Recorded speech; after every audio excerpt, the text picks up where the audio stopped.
come to order the special meeting of the El Segundo City Council, Tuesday, August 8th, 2017. Councilmember Dugan is going to lead us in the Pledge of Allegiance. All rise. Hand over your heart and join me. I pledge allegiance to the flag of the United States of America and to the republic for which it stands, one nation, under God, indivisible, with liberty and justice for all. Madam Clerk, roll call. Councilmember Persick. Here. Councilmember Brandt. Present. Councilmember Dugan. Here. Mayor Pro Tem Boyles. Here. Mayor Fuentes. Here. Now is the time for public communications related to city business only. 5 minutes per person. Seeing no public communications, we will close. We have a special order of business. Consideration and possible action regarding a strategic planning workshop resulting in City Council receiving and filing of staff's discussion, analysis, and recommendations for the fiscal year strategic plan 2017-18 strategic planning session in preparation for the fiscal year 2017-18 budget. Staff will present on the following manners, and I'm here to welcome everybody today. This is our second meeting of two. We had our first one in July, and it was led by Jan. It was very productive, and I know that staff has worked hard on issues that came out of it, and I look forward to seeing what happens today. And thank you, everybody who is attending today. Thank you. I'm Jan Perkins. I'm happy to be here today, and I'd like to turn this over to the city manager for a few comments first. Just a couple of housekeeping items. Remember the mics are on. Turn your cell phones to mute, please. Jen, we're going to take a break, you think, about partway through? We'll definitely take a break. Probably after the budget update, that would be a before we perfect get time. into prioritization. Yes. So there's going to be I think the timing is really good while everyone's eating. I think the first part of this really is going to be about listening and learning. Mm-hmm. And the second piece is going to be about participation and planning and giving staff some direction. Right. Correct. You're going to hear, just to sort of set the tone, you're going to hear today that from a financial perspective, it's really a mixed story. We've seen some gains in certain of our revenues. We've seen some slippage in other revenues, while at the same time our operating costs continue to go up. They're going to go up exponentially, significantly in future years, and you know, strategic planning is the perfect exercise when you know you have a major issue looming out there in the future. We do, going into next year, the department heads have done their usual excellent job in managing their budgets. We're coming in under budget. Revenues and expenses next year are relatively balanced, but because we've seen savings, we're going to see savings this year, there are going to be some available funds, one-time funds, to prioritize for next year. And because of our looming financial issues going into the out years, we need to be very strategic about how we use those funds. So what you're going to hear today are some options for uses of those funds. We're going to ask you to prioritize them. We're going to talk about strategies that we can begin thinking about and implementing now to address the future years. So I want to thank the department heads and Joe's staff particularly for preparing for this, and to Jan for her assistance getting ready for today. Like I said, the timing of this meeting is very, very key, and it will help us going into future years. Jan, Okay, very good. All right. So let me just quickly go through the agenda for today. We will end no later than 4:30 today, and if we are efficient, then we will conclude earlier than that. On the agenda, we've already gone through a few of those. I'm going to give just a short little recap of the July 11th session, just as a refresher as to what we did. Then Joe and the city manager will go through the preliminary budget. Then we will take a break, and then we'll spend some time on priorities, which we reviewed last time, but of course was not about prioritization, but today will be. Then we'll spend some time on the allocation of general fund reserves. Again, I'll turn this back to Joe and the city manager at that point. Then toward the end of the session, we'll spend a few minutes on talking about, with the council and the department heads together, how to stay on track with the priorities once set, because that's a very important thing to do. It's one thing to set priorities, another thing to have a way to stay on track with those priorities. So that'll be part of a collaborative discussion, and then we'll wrap up and talk about next steps. So the three specific outcomes that we need by the end of the day is your feedback to the city manager and the staff on the preliminary budget so they can prepare the budget materials for the council, your specific direction on priorities, and your feedback on allocation of the general fund reserve. So those are three very specific outcomes we'll be looking for. The ground rules for the day, very much as last time. I want everyone to engage fully as you did last time and listen to understand. There'll certainly be lots of questions that I would expect council members will have about the budget, and there'll be an opportunity for question and answer and conversation. Seeking consensus to the extent possible is always good, but of course the council as a body determines direction however you determine that. Staying focused, and that's my role to make sure that you do and we collectively stay focused. And then to the extent you can enjoy the afternoon, since we are in a slightly different environment than a traditional council formal setting, we are going to try to have you do that. A bike rack is a time management tool. I have a flip chart over here, so if there are things that come up during the day that would be good to have the council and or staff talk about later or report on later, I will just put it up there, and that way we'll be able to keep ourselves on track and not get off track.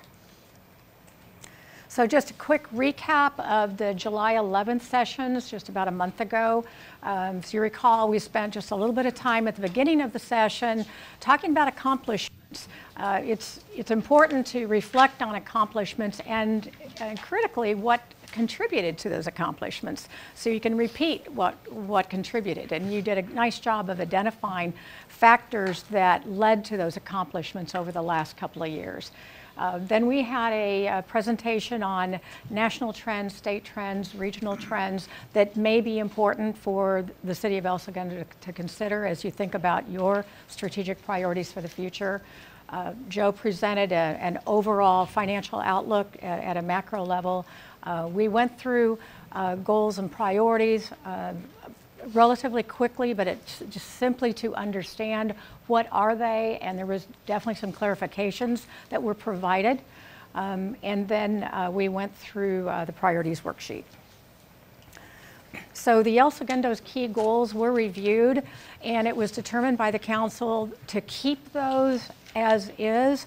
There was some discussion about potentially an environmental factor being one of a number of factors that would be important to consider as priorities are considered in the future.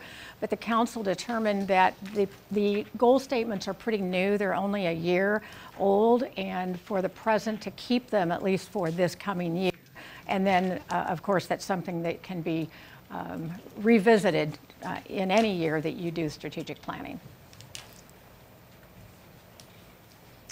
So this is just a recap of the goals discussion that, as I just stated. And then in terms of the strategic planning roles, I went through this very briefly last time, that the council has very important roles of setting the vision, setting the broad goals, setting the priorities for the future, and the department heads and executive staff have the implementation role. How are we going to get there? What are the resources that are needed, and then make those recommendations to the city council. What are the milestones that then get reported on, and how to report to the city council in a way that is meaningful in terms of understanding those accomplishments. So to the extent that you are continuing to refine your strategic plan and understanding how to use that as a communication tool, this may be something that can be refined as well in the future. And then I presented this last time, that any city, local community is improved and is successful because of a number of things. You have your long-range goals, which you have now, and you set last year.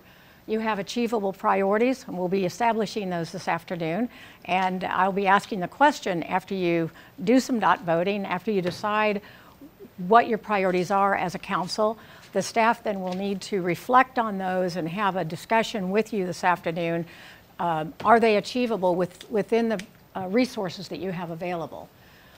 And then added to that are effective day-to-day operations. It's one thing to have important projects that move the city forward, but it's also important to have the fundamentals attended to. And that then collectively adds up to a better El Segundo.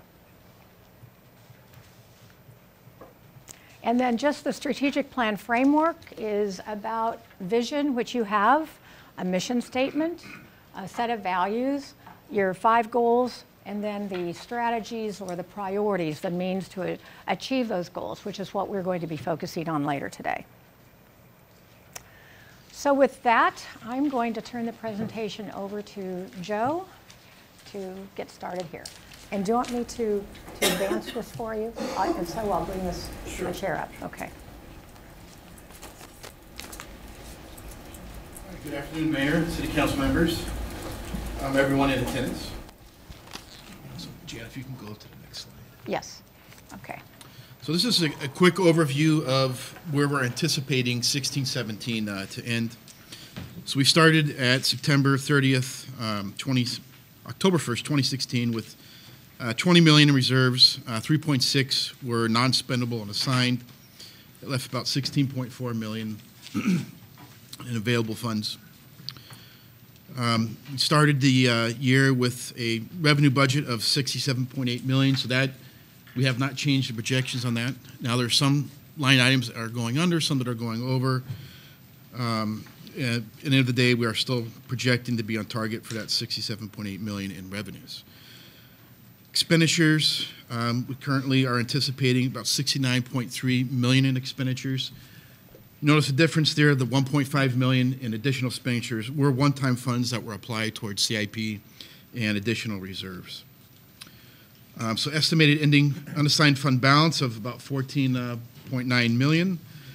With the 18% reserve, that leaves about 2.7 million as undesignated at the discretion of City Council.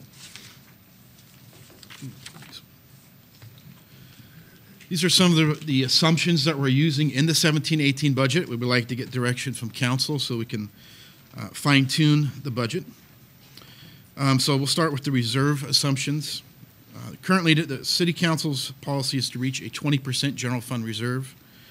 That is the long-term target. In 16-17, we're at 18%. We're at 12.2 million.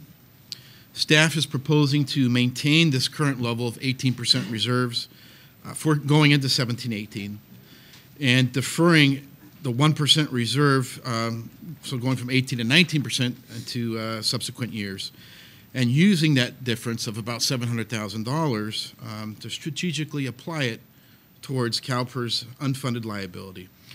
An example, if we applied $700,000 towards the unfunded liability, we would save approximately $1 million in interest payments, versus if we left that $700,000 in the city's portfolio and reserves, earning 1.1% interest, that would earn about $8,000 a year on that $700,000. So just to recap, if we apply to $700,000 in reserves towards the pension liability, we'll reduce the city's overall liability by 1.7 million. That's 1 million in interest and 700,000 in principal.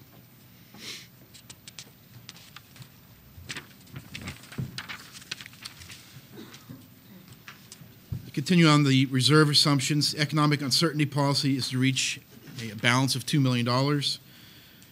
The city went into 16-17 with the economic uncertainty fund being funded at 1.5 million. During mid-year, we had some savings that council applied towards fully funding the economic uncertainty fund. So right now we are at $2 million. And if you combine both the general fund at the 18% and economic uncertainty reserve, that brings it to a total of 14.4 million in total reserves, which is an $800,000 increase over the prior year.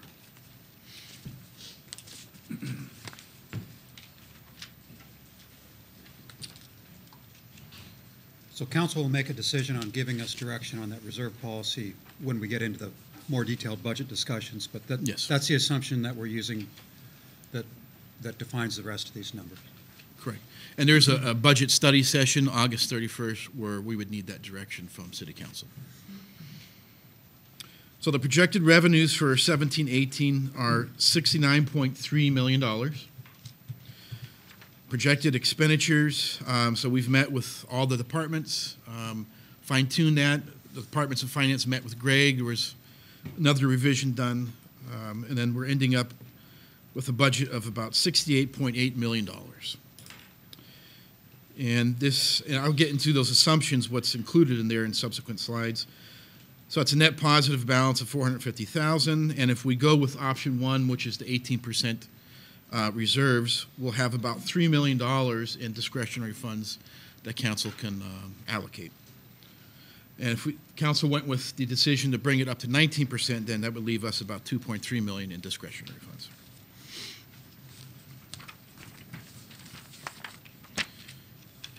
I'm going to focus on the general fund, very high level. So again, the $69.3 million is what we're projecting, estimating the budget to be. And there's a breakdown. And maybe some key items I want to point out is the transit occupancy tax. So thanks to Measure B that passed in April of 2016, and bringing the rate from 8% to 12%, and new hotels coming online. That number for 17-18 is projected to be $11 million. So in the current year's budget, that was $9.6 million that was adopted. And before Measure B, in 15-16, I believe it was $7.5 million that we had come in as actual receipts. So you can see that progression thanks to Measure B and additional new hotels coming online. Another one I'd like to point out is the UUT. I've brought this up during last year's budget adoption, during mid-year. I brought up as well. We're seeing a progressive decline in the UUT, mainly in the electric UUT and gas, also the water. Water is due to conservation. The electric due to new building codes, more efficient buildings, green buildings, solar panels being put up on many of the new buildings. So we are seeing a progression or decline there. We're anticipating this year to end about $6.2 million and going into next year at about $5.7 million. UUT peaked in 2013-14 at $9 million. So we can see, quite a large decline in UUT over the years. As far as the budget, expense budget is concerned, again, $6.8 million. Some of the key highlights there would be there's a $1.4 million increase over last year's operational budget. Does not include transfers out. And really what the cost driver there is CalPERS increase and POA and PSSEA new MOUs. So it's really driven by staffing costs. And feel free to ask any questions or stop at any time. Joe, we've been talking about potential declining trend in sales tax as retailers shut down. Is that, how is sales tax as a percent of total revenue for your projection compared to last year or the year prior? Yeah, for sales tax, we're projecting pretty much a flat amount. So we're projecting over the 16-17 budget about a 1% increase. So we're not susceptible to sales tax fluctuations as some other cities are. We don't have some of your traditional brick and mortar buildings, Sam's Club, Walmart, Target. So we don't have quite the same susceptibility as other cities do that is probably being discussed. But we, on the flip side, we don't have some of the gains either that some of the cities experienced during the booming times. So we're assuming to be actually up over last year. 1%. Okay. Yeah, pretty flat. Statewide projections are about 2%. It is a little frustrating, though, Councilmember Boyles, because we are working on economic development. We're seeing new restaurants and stores open, Yeah. but we're not seeing a lot of growth in that revenue category. Thank you. Right. So, and just to add to that, overall sales tax numbers are not necessarily declining. They're just shifting from traditional brick and mortars to online retail. And those monies are divided differently. They are. They go into county pools. Okay, some of the expenditure assumptions and drivers. So departments were instructed by the city manager to maintain status quo budgets within each of their departments, with the exception, of course, of contractual CPI increases. Personnel costs, so the new MOU for POA and PSSEA is included in those budget numbers you just saw. So that leaves CEA, PMA, and SPEA that are not included in the budget. I do want to point that out. Also, FFA is not included in there as well. Some of the other assumptions, so minimum hourly wage is increasing January 1st from $10.50 to $11 an hour, and it will progressively increase once we get to January 1st, 2022 to $15 an hour. CalPERS pension costs continue to rise, so public safety, I did put on there just as a point of reference, 15-16 was at 46.6%. The current year was up to 50%, just under 50. You'll see it's progressively rising till you get out to 21-22, where it peaks at, well, unless there's further CalPERS changes, assumption changes, or discount changes, about 80.1%. Miscellaneous is going from the current year of 19% up to 31.6% in 21-22.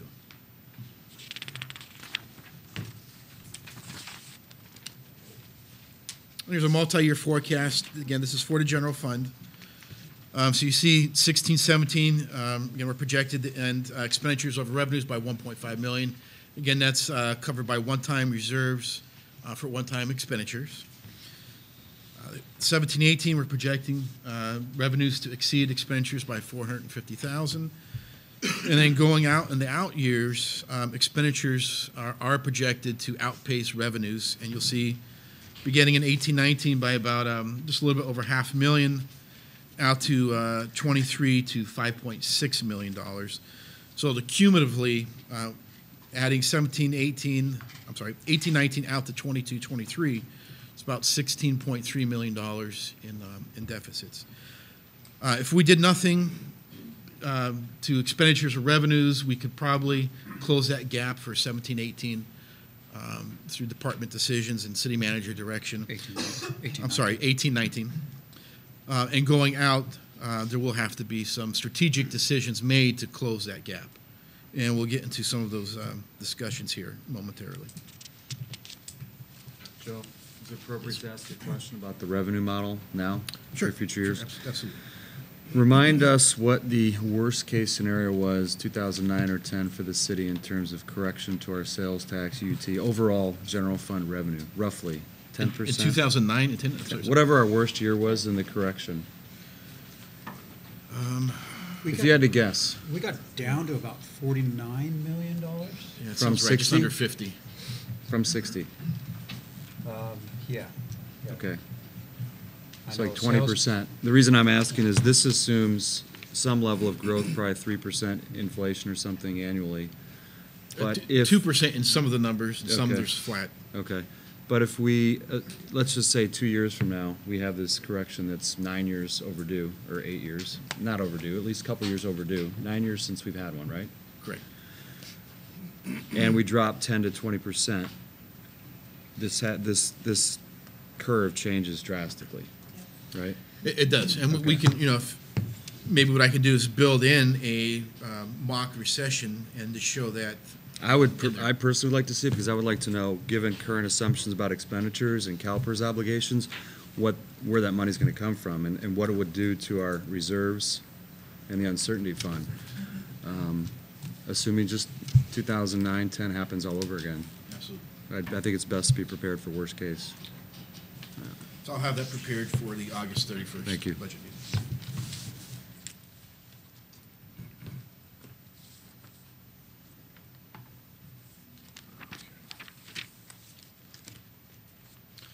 And these are some of the key contributing factors to the rising pension costs. Enhanced benefits upon unrealistic expectations. So during the dot-com boom in the early 2000s, when CalPERS pension system was superfunded, many cities enhanced their benefit to public safety and miscellaneous. And I'll use this as an example, going from maybe a 2.5 at 55 to a 3 at 50, or a 2.7 at 50 for public safety, going from a 2.0 at 55 or 60 to a 2.5 at 55 or 60 for miscellaneous. So many cities did this during that period of the dot-com boom and when CalPERS was superfunded. Recession and poor CalPERS investment returns. So obviously recession had huge hits on the CalPERS investment portfolio. Recent returns have not met CalPERS expectations. So the most recent valuation we have is June 30, 2017. CalPERS came in at 11.2%, which was higher than their target of 7.5%. But if we go back 2 years prior to that, June 30, 2016, they came in at 0.62%, which it was far short of their 7.5% target. And 1 year prior back, June 2015, they were at about 1.8%, again, far short of their 7.5 target. Increased outflows from CalPERS. So annually, they're paying out about $20.5 billion in benefit payments, and they're only taking in about 18.5 to 18.6 billion. Lowering the discount rate. So that, again, that's the assumed rate of return. So this July was the first year they implemented the first phase in. So they're going from 7.5 down to 7%. They're phasing that in over a period of 4 years. This July they went to the first phase in, lowering it by 1/8% to 7.375. The following year they'll go to 7.25, and then down to 7% after that. Now there's talk that the long-term target, the internal rate of return that CalPERS is actually targeting, is 6.2%. So there's heavy discussion that they might even lower that further from 7 to probably 6.5, which would have further pressures on cities in meeting their budgets. CalPERS has also revised the mortality tables and other actuarial assumptions, which adds to individuals' longevities, and again, that leads to increased costs to cities. And then the shrinking ratio of active versus retired employees. CalPERS used to be at one point in time 2 to 1, 2 actives for every 1 retiree. 2016, they went down to 1.3 active for every retiree, and it's projected within the next 10 to 20 years, there'll be at 0.6 active workers to every retiree.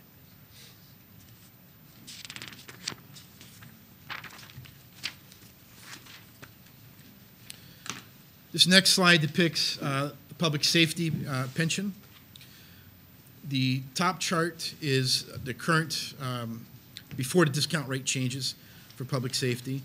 So if you can maybe just focus on that yellow or light orange color on that first chart where it says total. So for 17-18, the total pension cost was $8,429,777. And without any discount change out to 22-23, it was projected to go to about $12 million. Now, if you look at the lower table, it has discount rate change calculated into the rates. And CalPERS provided this Excel spreadsheet to all cities, and so we used actually CalPERS formulas and numbers. That's how we got this data. So again, if we look at that lower chart, again, 17-18 is the same because there's no discount rate change yet implemented. But we go from 8.4 million and then out to 23 to $14.9 million. So that's a $6.5 million increase. And this is a snapshot of the miscellaneous plan. Again, it's the same concept. That top chart is before the discount rate change. The lower chart represents the implementation of discount rate change. So we focus on the lower chart, again, that highlighted yellow or light orange row. $2.8 million in 17-18, and we're going to $5.3 million in 22-23.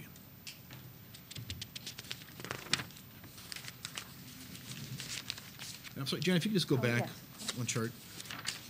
And without getting into too much of the weeds here, really what the cost driver is, if you go to that top chart, and there's a column that says it's labeled NC, that's normal cost. Right below it is UAL, that's unfunded liability, and then below that's the highlighted total. But the UAL, the unfunded liability, is really what's driving the pension costs for cities. And those costs are the costs to cities for already retired employees. So those are costs that cities are they have to live up to. It's an obligation that cities owe to CalPERS pension system. The NC normal cost is the ongoing current employees' cost, pension cost to the city. So I just wanted to point that out.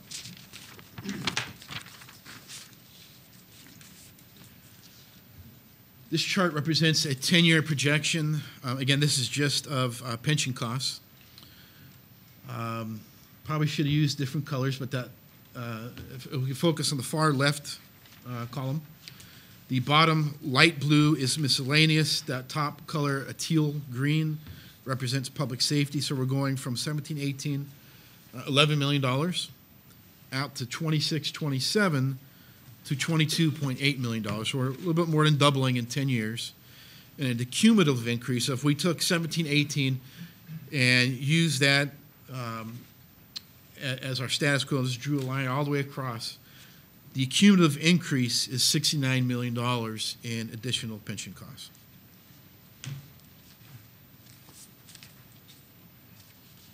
Just for context, it's going from almost 20% of our budget to probably closer to 30 to 40% of our budget. It's going to increase, progressively increase, absolutely. Okay. Fiscal policy discussions. So, not to be a bearer of bad news, but there are many things the cities, lots of tools the city can use at its discretion to address this. We have fiscal constraint and annual evaluation of staffing and service delivery models. Implement strategies to reduce and control CalPERS costs. So we actually do have tools to help control and reduce some of those costs. So there's an ad hoc meeting, the CalPERS ad hoc meeting, scheduled for August 22nd. This will be our 5th meeting.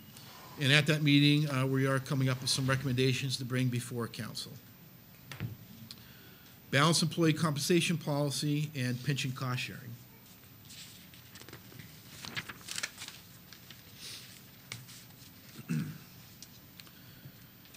Whether to seek new revenue sources, and or reevaluate existing revenue sources. And some examples would be, and I'm going to get to more detail in subsequent slides, business license tax, the user utility tax, local sales and use tax, user fee cost recovery policy, develop a citywide master user fee schedule and have that brought before City Council to increase it by CPI on an annual basis. That way our services and our fees keep up with inflation.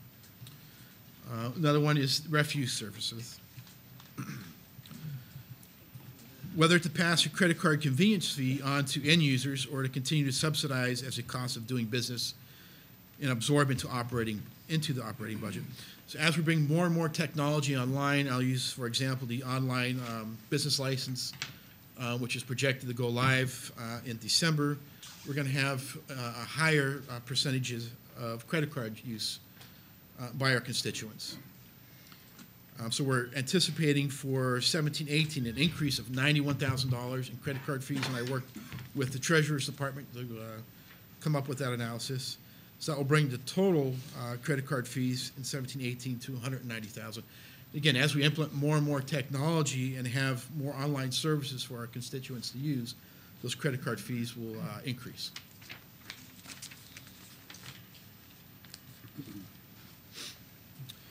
examples of revenue strategies to consider, and staff's intent is to view the long-term fiscal health of the city from a global strategic position that is all-encompassing of comprehensive cost control measures, which we've gone over a few, implementing operational efficiencies, and revenue strategies. So this slide focuses on the latter. Staff would like feedback from City Council on whether to include a strategic analysis on any of these revenue strategies, and some examples here are the general local and use sales tax, which requires voter approval, 50% plus one, and put in perspective, every quarter-cent sales tax would generate about $3 million per year to the city. So currently, the local sales tax rate in El Segundo is 9.25%. There is zero local use and sales tax for El Segundo, so we don't currently have one. However, cities across the state of California do have legislative 1% that they're allocated. It's called the Bradley-Burns rate. So all cities are allocated 1% of total sales tax. And then some cities will have a local measure increase in the local sales tax. Again, El Segundo does not have one. And then just one more piece of information to add on top of that is there's a cap on what that local sales tax rate can be. And again, I mentioned that the current sales tax rate is 9.25%. Cap for El Segundo, for LA County, is 10%. So it leaves 0.75% that if LA County would happen to bring another ballot measure that's a local sales transportation tax or some other tax, they could eat into that 0.25%, and then El Segundo would not have any leeway to assess a local sales tax. Unless the cap is raised. Unless the cap is raised, yes, that is correct, which the city of LA and some other large cities have gone to legislation and legislator and the governor asked them to raise that cap, and they've declined to really discuss that at the legislature. Revision to business license tax, again, that would require a 50% plus one vote. And per city council direction, staff started looking into this about 2 months ago. The results so far are looking that this could potentially generate $1 to $1.5 million per year. Exploring revising the user utility tax. As I mentioned, we've gone from our height of $9 million in 13-14 down to, we're projecting about 5.7 in 17-18. And that's using that same rates, 3% for electric, water, gas, and 2% for telephone. And that's only assessed on businesses currently. Joe? Yes. Can you touch on the assumptions behind the $1 million to $1.5 million potential gain in BLT?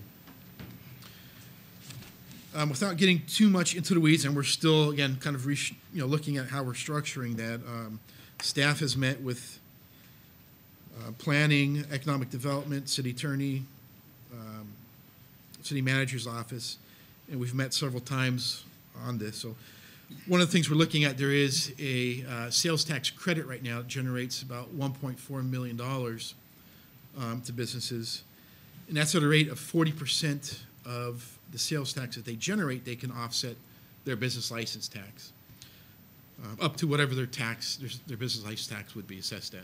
So again, that's about $1.4 million that the city is returning to businesses. So one of the things we're looking at, Councilmember Boyles, is bringing that down from 40% to 10%. So this doesn't assume any increase in the actual tax. It's just relieving this credit. No, that's one aspect. It's the credit, and then there are some restructuring that we're looking at that would generate about $500,000 to $600,000 in the business license tax itself. And without getting into too much detail, there could be some relief for certain groups. Okay, But thanks. we'll be ready to present that probably sometime in September. We have a very low Council. base tax right now, We- right? we do. That we're talking about adjusting. And I have asked staff, once we have this fleshed out some more, there needs to be an outreach component of this if we do move forward with EDAC and with the Chamber of Commerce. I guess this assumes that we keep the fundamentals of the BLT the same, which is based on employees and square footage, mostly for office space, right? There is some refining of that. Okay, so we'll get more, when will we get more information on that, do you think? Probably wouldn't be till maybe the first meeting in September at the soonest. So after we're through this? Yes. Okay. Anything that we're doing would have to be brought on the ballot, and then that takes Right. time to implement. So we wouldn't see any I of think these we want revenues. to try and understand whether or not we even want to dedicate more resources and effort to that to see if it's Yes. even worthy of a ballot measure, Correct. right? Right. Yeah, because I think we were trying to back into the timeline of the ballot so that we could get a presentation from you, so that we could make the timeline to put it on the ballot. Yes. We could potentially have it ready for the August 31st budget study. And does the credit relief require a ballot as well? Yes. Okay. There's also a penalty credit. So if a business pays late, they're assessed a penalty per the code. And they actually get 50% of that penalty relieved the following year, credited towards their business license tax. So we're also looking at that as well. Of changing that. Yes, and that's costing the city anywhere from $200,000 to $400,000 a year. Councilmember Brand. Question from the northeast corner here. Back on the sales tax, you said for a city in Los Angeles County, there's a 10% limit. We're at 9.25%. And it sounded like from what you said, whether or not we in El Segundo started a sales tax to go up the extra 0.75% or a portion of that, that could be closed off as an option if the county sucked up that space. That is correct. So if they come in, then that option's not on the table for us. Yeah, there are some nuances to that and exceptions, but yes, it's a generalization, yes, that is correct.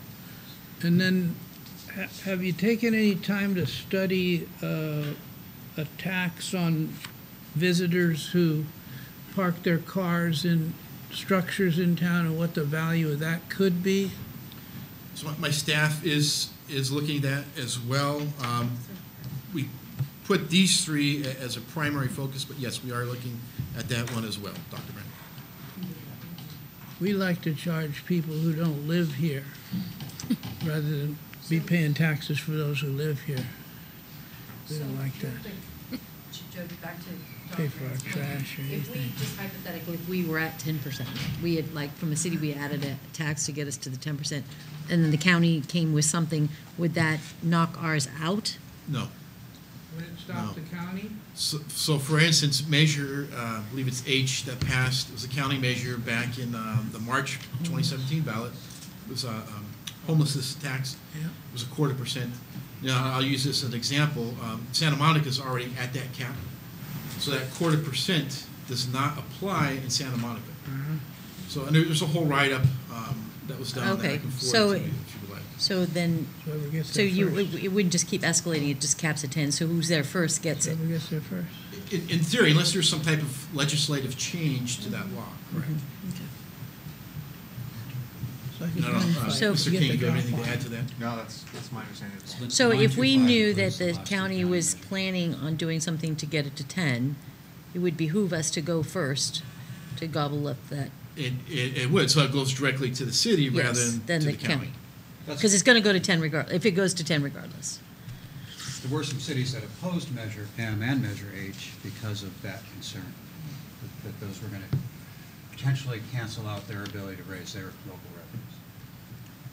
And keeping in mind that the cap could always be increased Yeah. later on as well. And then, I guess, Yeah. going If there was one- enough political pressure. going one step further, there's the cities, when the general sales tax goes up, it gets divvied out amongst different parties. The local sales tax measure, 100% of that, minus a small admin fee, but basically 100% of that comes back to the municipality. There's a lot of value that Yep. cities saw in adopting local sales taxes as opposed to the county raising the sales tax. And there's 36 cities in LA County that have, that currently have a local use and sales tax. And then one thing you can also do is put a sunset clause on that. 5 years is typically the shortest sunset clause I've seen. I've seen it up to 30 years. Exploring the UUT, again, that would require voter approval, 50% plus one.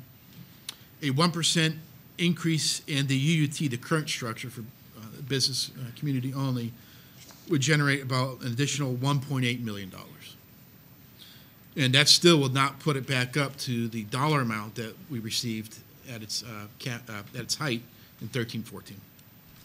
Joe, in neighboring city over here, Culver City, if I recall, they have a residential UUT of 11%, and ours is 0, correct?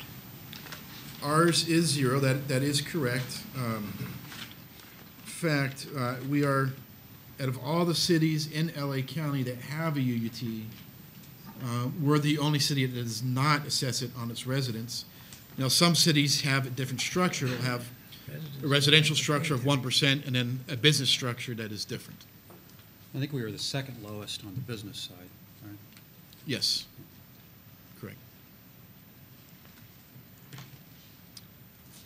So a 1% UGT assessed on residential would result in about $625,000 in revenue.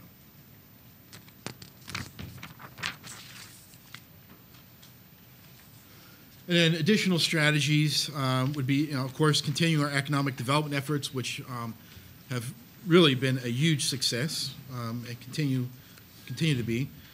I'm sure everyone knows the Olympics is scheduled to be here in LA, and that's 10 years out, but in 2028. Implementation of technology resulting in greater operational efficiencies. That's another strategy to consider as well. This is a slide from the first strategic planning session, just to kind of recap some future financial decisions over the next 2 years. Again, we just talked about this, new revenue sources. How to tackle CalPERS unfunded liability. So one, the city council approved in June, to pre-fund our liability, saving about $270,000 by prepaying it. So we sent out that prepayment in July for the unfunded liability. Again, that did save the city $270,000. So versus paying it every payroll, just pay it all up front. Prioritizing and funding implementation of new technology. Cost recovery policy discussion, implementation of fee study.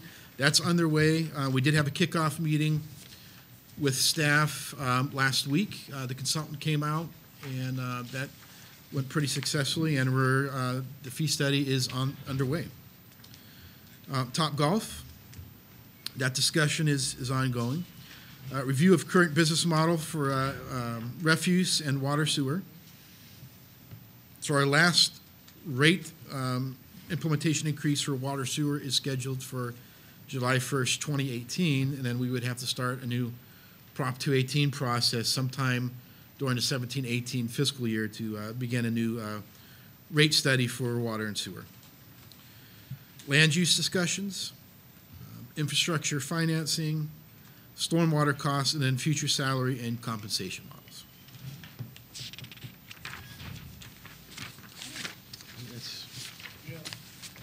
Yesterday, the Daily Breeze feature story was about have and have-not cities, those that will be smart cities and have laid down fiber to attract tech companies, and those that didn't get it done.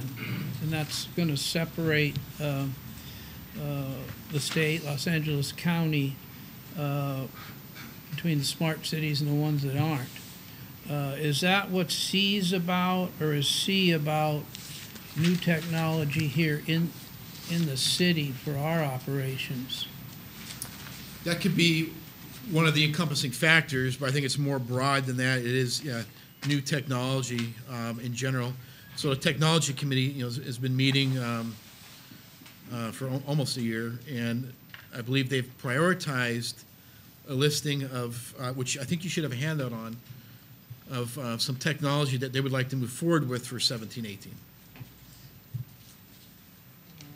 Did we answer your question? I think another way of saying it is we are actively working on connecting city facilities to fiber, and we've made some major headway in getting. We're going to be across Sepulveda, and we're going to connect to the data center. And the next major decision on the city's part, and I think the east of Sepulveda is pretty well connected to fiber, but west of Sepulveda is not. And do we want to, as a city, get into the fiber utility business to better serve Smoky Hollow, for example? That's a major decision point for the city to make in future years. Yeah, see, I would rather do that because I think it'll generate a lot of revenue than to sit on money in reserves that's going to earn 1%. To me, that's not smart.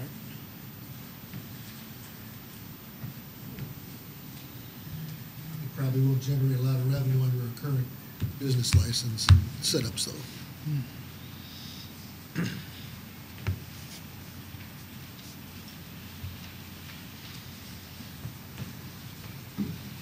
They keep total in here, don't they? Thank you. So, Greg and Joe, what kind of feedback would you like now from the city council, or specific questions or comments from department heads would be useful at this point on the budget? Well, I think in the next part of this, we're going to get more into prioritization. We of are. Capital and technology. With respect to the budget, I think we're really asking questions more about revenues. For one, are there any we're working on the business license tax. We've been directed to do that, and we're going to report back to council on some options there. Are there any other of the same thing with the fee study? We are working on the fee study, and we're going to be coming back with recommendations relative to fees. Were there any other of the revenue options that council wants us to further investigate and report back on? Or any of them non-starters that we shouldn't pursue?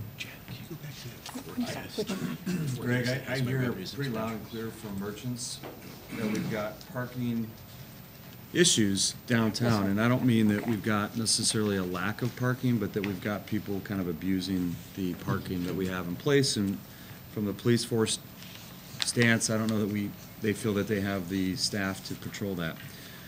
And have we explored parking? When was the last time we explored charging for parking? The technology has radically improved from when it was probably last considered, leveraging smartphones and everything else. And the merchants that I've heard to, assuming that they're representative sample, want the velocity in turns on Main Street and these other areas. We've got issues with LAX that are exacerbating our parking concerns, employees, passengers, that hopefully LAX will be funding that study if we can come to an agreement there with them. Maybe that's one way to get there, but was this considered previously with other councils, and if so, what percent of the overall general fund could it represent? So the first question, it hasn't been discussed in detail. It's been brought up in strategic planning as a concept probably the last time 7 years ago. Okay. There wasn't much interest in charging for parking during a recession, right? Maybe that has changed. Council has directed us to form a downtown committee, which economic development and a number of departments are going to participate in, and that would be a good venue, I think, for further conversation. And if that's of interest to the council, we can have Joe work, particularly with some of the beach cities. They have very detailed information about what they're currently getting from a revenue standpoint, and we could report back on that. And then on a tangent, the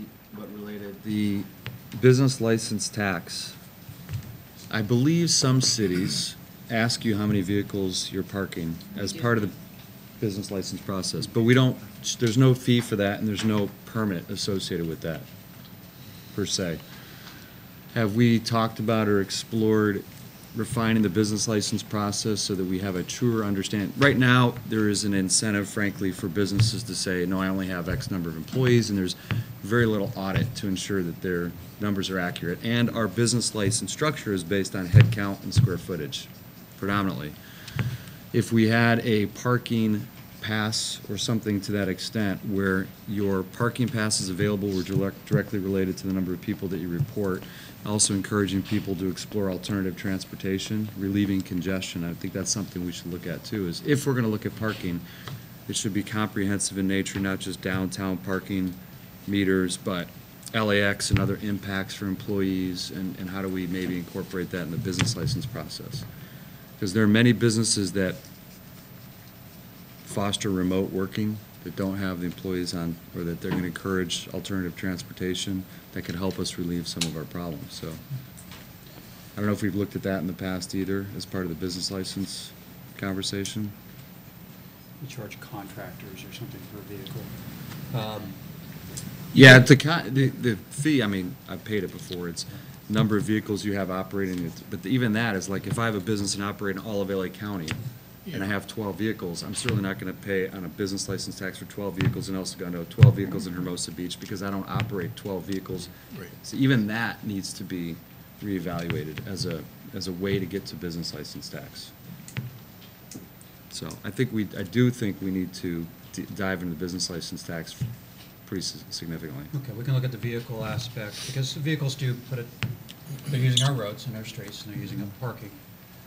The other thing that Sam's group is working on related to Smoky Hollow is potentially some sort of parking district or tying, because those are businesses that primarily park on the streets compared to other parts of town where they have parking structures Right. and parking lots. And potentially tying business license and the number of vehicles to parking permits, parking passes. And then, don't forget, I'm interested in the parking structures where visitors, tourists, foreigners park cars. Airport parking. Airport parking, Well, not yeah. even airport only, right? Just people that are. Well, whoever parks in there, I don't know what all they're doing, but, sounds like you're already looking at that though, Joe. I think there was something on the ballot, maybe 10 years ago, it was defeated. I don't think it was made clear the people here wouldn't pay, just the visitors.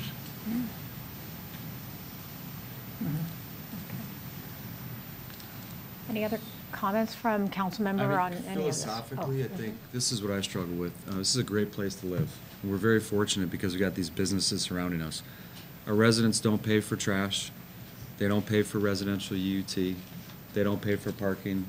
And our costs are going up to the extent of doubling our pension costs annually. So something has to give in the model. Either we have to increase taxes, which I generally don't support, or we're going to have to reduce expenses. Or we're going to have to get our residents to pitch in, pay to play. This model we have right now is not sustainable over the long haul. Something has to give, so. Yeah, and then general fund expenditures right now, 80% of that is staffing costs. So that 20%, for operations and maintenance, there's really not much wiggle room left there. All of the departments pretty much cut that down to a skeleton budget. Councilmember, did you have your hand No, I up? was just saying, on the parking, we can put things in place, but we also have to manage it and, and keep in, maybe it's, I know like in Manhattan Beach, they, at the beach, they actually outsourced their parking, they have their parking meters maids are outsourced. And they're really on top of it, like, you're there, and that's how they're bringing money, so if that's something we need to look at or explore, because I know people are not adhering to the posted signposts. Councilmember? Well, if you look at the trajectory of what the rising costs are, everything's going up. It's not going up a little, it's going up like 20% a year here, right? Yeah. And anything that we're talking about revenue-wise is not 20% a year here. So we need to come to grips with, I understand we're focused on revenues, but sooner or later, we're going to have to wrestle the issue of cost. And how are we going to consolidate things, or what are the options available to us to manage costs? We have to address that. We have to talk about that, and we have to find creative ways of doing something there, because we cannot tax our way at 20% a year. That's not any kind of sustainable model. So we've got tough discussions to have, and they're going to be healthy, but we have to address cost. I agree completely with what Mike said. I am not a fan of taxing, and I think we're not looking at the issue, or we're not addressing it directly. It's that our costs are spiraling out of control. This is something I've been concerned about for 7.5 years, and I am not a proponent of increasing taxes. I could embrace a parking tax. Dr. Brown, like you brought up, maybe UUT, paying for trash.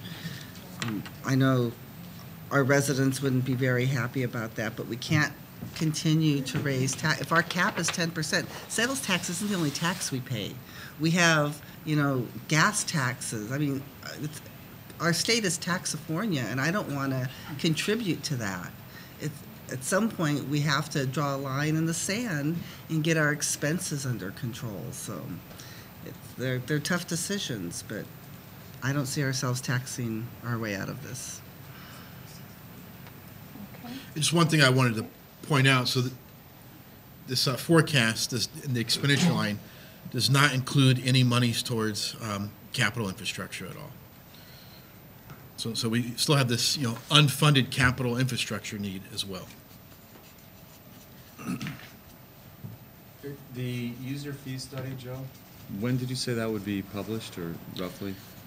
Like preliminary? So it looks like we'll be ready to bring a preliminary report to council in December and get direction and feedback from council there. And because this is subject to Prop 26 and some other state regulations, we would have to bring it back. There has to be a first reading and then second reading. And is public it, hearing. I can't remember, is it all departments, Rex and Park, Everything. library?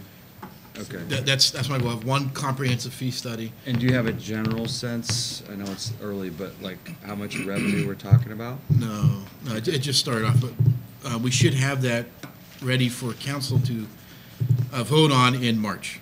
It's not going to solve all of this. No, that's why you really have to look at it, a combination approach of expenditure, controlling expenditures and revenues. I think you really have to look at a multi-pronged approach to. Yeah, I'm just wondering, so from a timing standpoint, maybe mid-year budget review, we'll have those numbers Yes, and can adjust absolutely. accordingly if we need to? Yes. Okay. Okay, so Joe, your last slide was the schedule, if you may want to just review this for the budget schedule. Yes. So August 31st, there is a budget study session scheduled from, I believe it's 1 to 4 p.m. And then September 5th, any revisions, and September 19th, the budget adoption is what we're projecting. Are those parts of regular council meetings, 5th and 19th? Yes, those are regular council meetings. And the 31st, the invite showed at 12 to 4:30. When do you think it starts? Is it 12? It might be, I thought it was 1, but it might be 12. I had down one that Scott Kim says it's at 12. Does this mean we get lunch?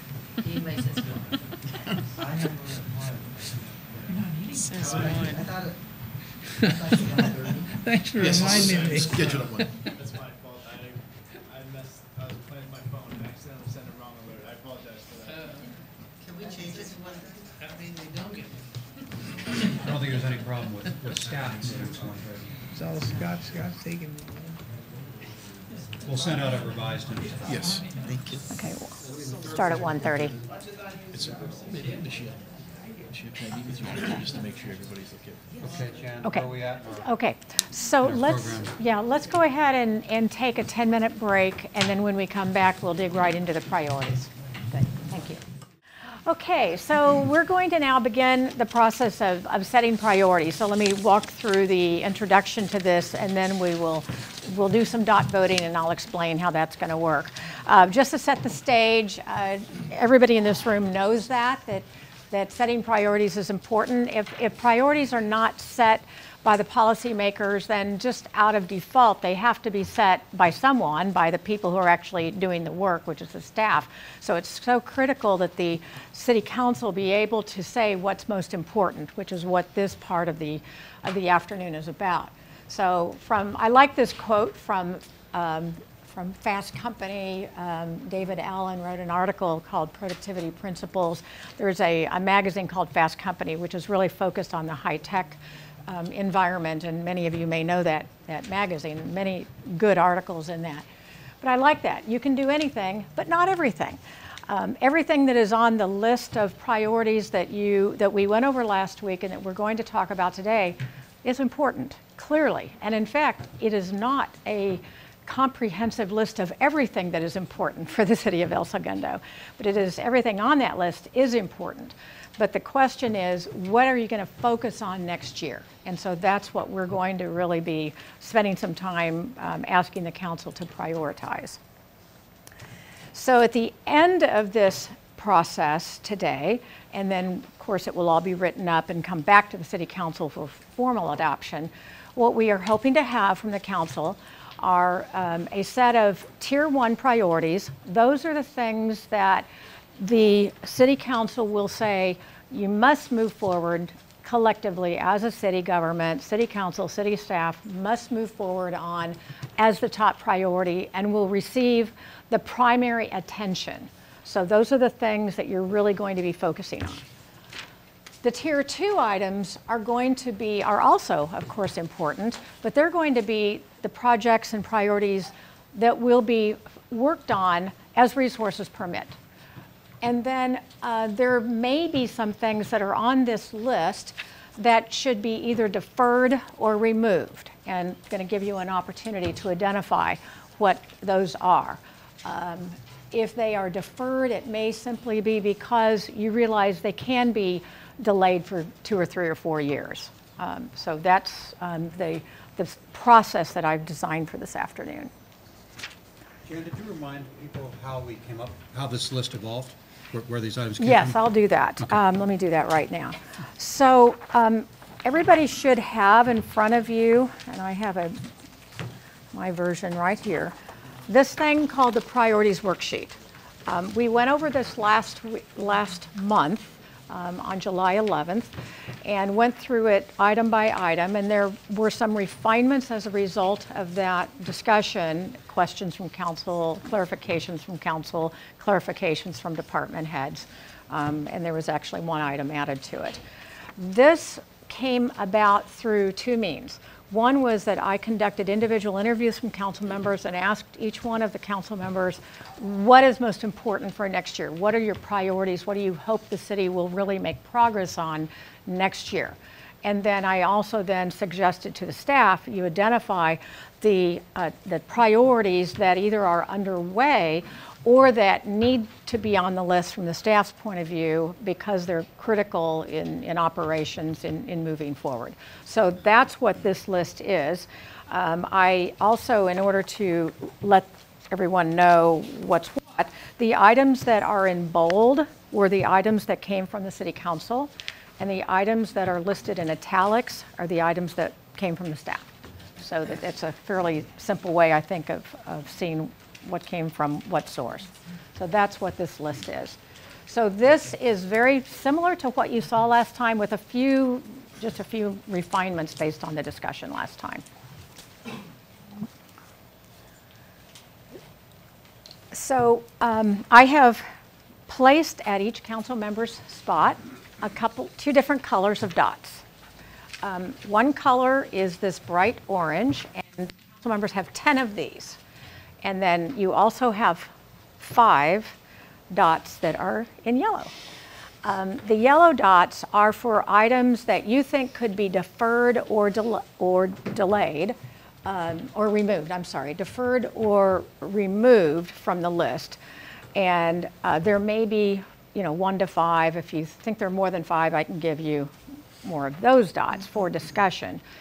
I have given you 10 of these dots with the idea that council members then can indicate out of all of the items that are listed on the priorities worksheet for you to say, what are your top 10 priorities? And then we'll see, after you do your dot voting, which ones emerge from that with 3 or more dots from council members. And we're going to talk about those. So it's not going to be the end. That's going to be really the beginning of the discussion by the council to see why you put the dots where you did. And then at the end of that discussion, there may be some shifting by the council as to what your priorities are, because it's a way of narrowing. This is not a formal adopted vote that comes in a council meeting, but this is a way of beginning to narrow and to show priorities. So that's the process that I'm suggesting at this point. Yes. Is it Drew. too late for a submission for priority? No, I would say it's not. I think it's a good question, and I can write those up. So I will open that up to any council member, and let me get a pen, and I will write them over here, and then I can transfer them over there.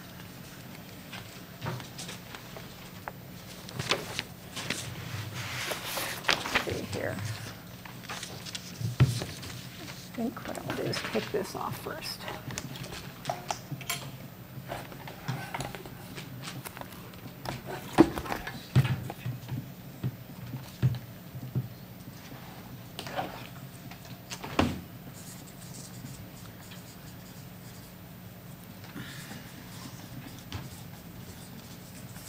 Okay. Also, Jan, I just want to point out, some of these, I imagine we're going to go up there and mark them, right, with the first, second priority? Some of Yes, these you are. if they're already underway, we're disregarding them, right? It's not like we're going to abandon a project No, we midstream, would or- like, I'd like you to put a dot, even if it is underway. And the reason is that anything on the list takes a resource. Anything takes a staff resource and/or other city resources. So the idea is to find out what the council's priorities are, and then we'll look at those. And it may be that the council will have 5 items that are absolutely the top tier 1, and then many things will go into tier 2, and many of those may be underway. But we would like to know what your top priorities are, regardless of whether they're underway. They do require a resource.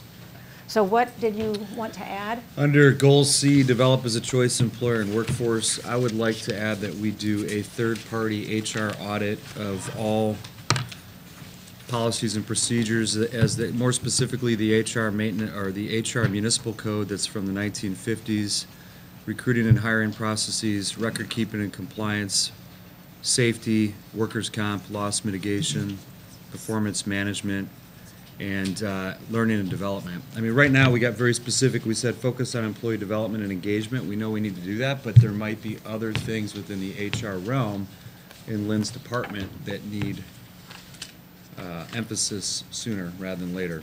And then it kind of ties to number 5, which is improve the hiring process in order to efficiently fill vacancies. It kind of aligns with that one. So the audit would, because it's reviewing that code and changing that process. 5 to add that. Yeah, I look at hiring as one component, Mayor. It's really really looking where at the are we processing. vulnerable as an employer right now from a policy and procedure standpoint within the HR department is my concern. And it hasn't been, to the best of my knowledge, Lynn's new to the position, just coming up from air with all the labor negotiations we've had. It hasn't been addressed in a long time from what I've learned. Correct me if I'm wrong there, And the Greg. difference I'm seeing is that if 5, as it was envisioned in my mind, we were going to use staff to work on, and HR audit requires a resource, right? It requires some commitment of funding to do that. Yeah, and also from a objectivity standpoint, I found that if you do third party, Yeah. third party, not Lynn's Yeah. already taxed from a constraint standpoint. Yeah, third Yeah. party. What do we think, Lynn, as far as an expense or something like that to I happen? think we'd have to, then we can sit down and talk about the scope.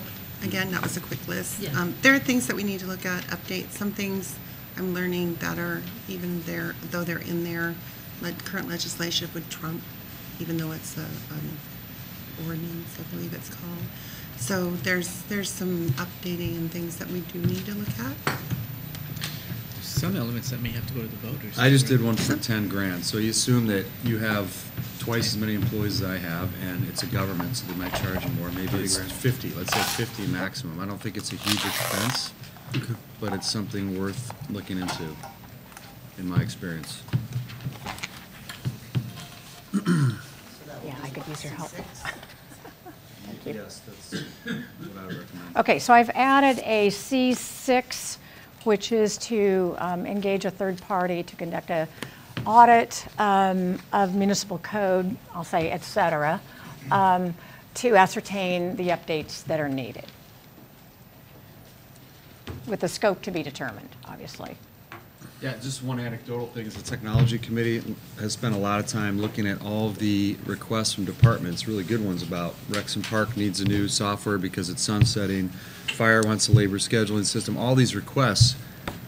But the HR, I don't think Lynn's department has really had an opportunity to say, here's what I need. I need a new and improved time and attendance system that ties to payroll. I need an HRIS, which we don't have. We still have manual payroll files. And for an organization of our size, we should be moving away from that. So that's just one thing that I think the audit would point out is that we need to invest in HR. Okay, other council members that may have other items, that this would be a good opportunity to add them to the list before we do dot voting, if there are any others. Okay. Well, I know. Besides That's that- always the complaint. I don't have enough dots. I understand. Can you cut these dots in half? I understand. Can you put more than one dot on an item? No, and I always get that question too. That's a contradictory position, Yeah. isn't it?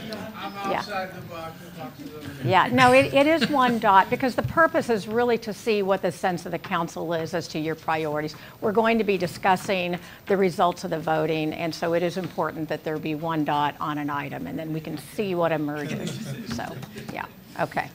All right, so, yes, Chief. Just a staff comment on goal B4, and I understand that we're having council prioritize, but that is a particular project, and I know it's important to be up there, but for police and fire, our hands are completely tied in that the dispatch center that we contract with is changing the CAD system, and the path is forward. We don't have any other direction. Right. And I'm glad you brought that up, because what I envision will happen is that the items that do not have yellow dots, the yellow dot is to defer it or remove it. If it doesn't have a yellow dot, it will either be a tier 1 or a tier 2 item. And so that may be one that is I don't know what it's going to be, a tier 1 or tier 2, but it's unlikely, you know, if it's moving forward anyway, to be removed. But thank you for bringing that comment up. Okay, so now I'm going to move this sheet over here, and then council members have an opportunity to get up, and only council members get to have dots. Nobody else has dots. And you can put your dots on the board up here, and the orange dots can just go under the tier 1, because that's really what we're looking at, and then the yellow dots under either defer or remove.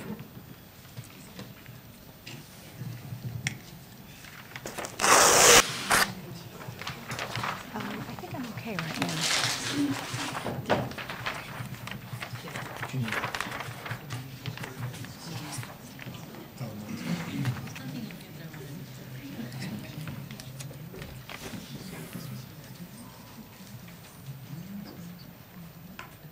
Yeah, I mean, maybe we can just take a picture of it. That's okay. Yeah, this isn't a formal vote.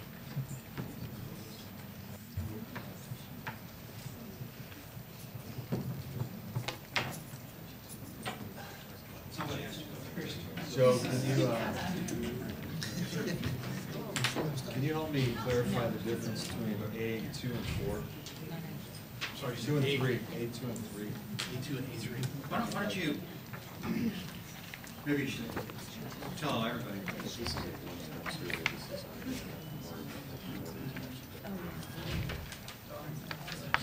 Okay.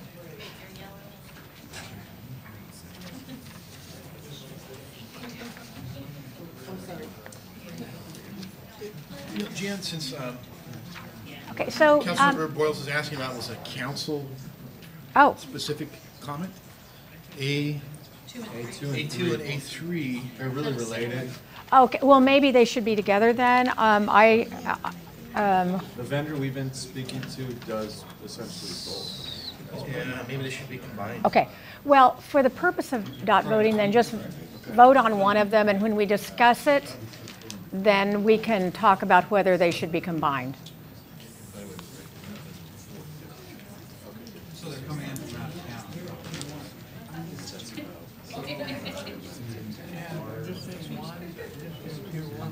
tier 1 is all you need right now, yeah, because then we'll see what else moves into tier 2.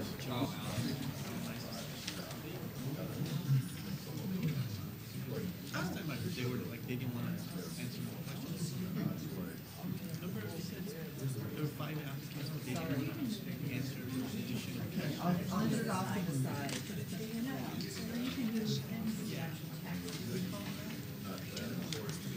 I'll have to check on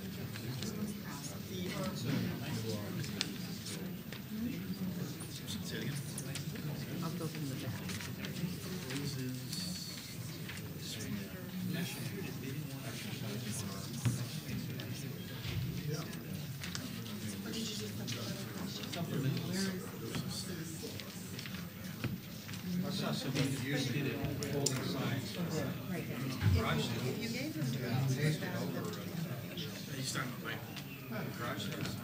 Right. Oh. Usually people put them on cars and they slow off and then it's straight. I'll have to check. But Come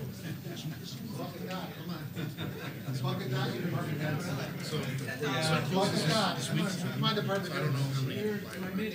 Nobody take it? Yeah, I just wondering what the problem is. Couldn't even sell them for a pocket Waiting dot. to see what needs to be done. Where the new position, development coordinator, not. I think just waiting to see how this turns out. I think we'll be successful. So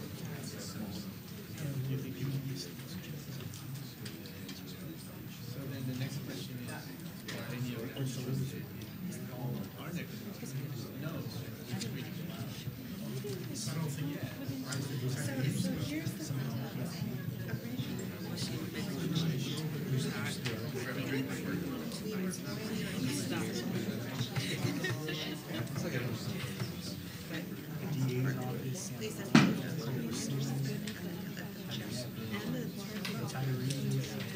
Jan, did you say whether or not they had to use all of their yellow dots? The use of the yellow dots is optional.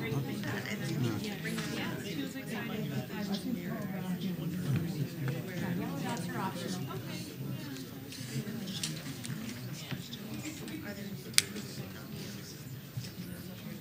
So, there's nothing else left. Well, let me check. So let me check with her. Find out what the price is. And I'll revisit. I guess it's the end of the week. We've been doing a lot of trying to do work. By the way, I want to compliment you. I'm gonna do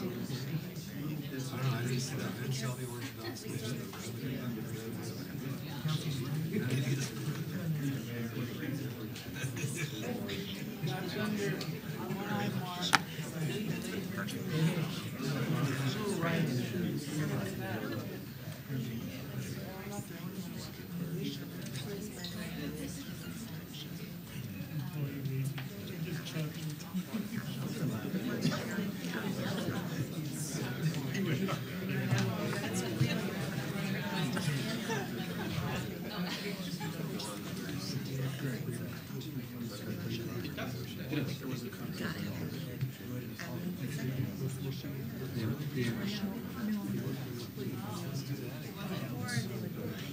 That may be my mistake. If I didn't, let's see. Because I'm inclined to not vote for it. It's already underway. It's like, what's the point? I mean, I don't. But, yeah, but I think Jan's point was, Lynn can do, let's make it up, 5 things. So which 5 things do we require? If it's underway, we might get backtrack on that one. Oh, I think it may be that the research is underway. So it may be yes, well, it might have been a yes, no. I mean, yes, it's underway because of research, but no, it's not underway because it's not being designed. I mean, I don't know. Somewhere in the middle. Yeah.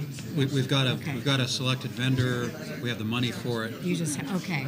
We need to kick the project off, We need to- right? yeah. I think it goes back to your point about, we have capacity, Yeah. right? That's the question. Where do we use our capacity? Oh, do we have a minute?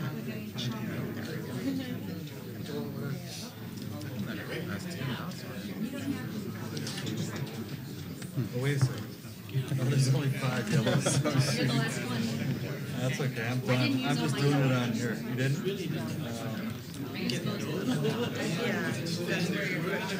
gonna be 90% is. Hey, Barbara? Barbara, did you see Julie Todd? Okay. Yes. Think about that. She said she was looking for you. I'm still working on it. Thank you. I'm close. They're all on here. I gotta transcribe. He's developed a matrix. Yeah, logarithm.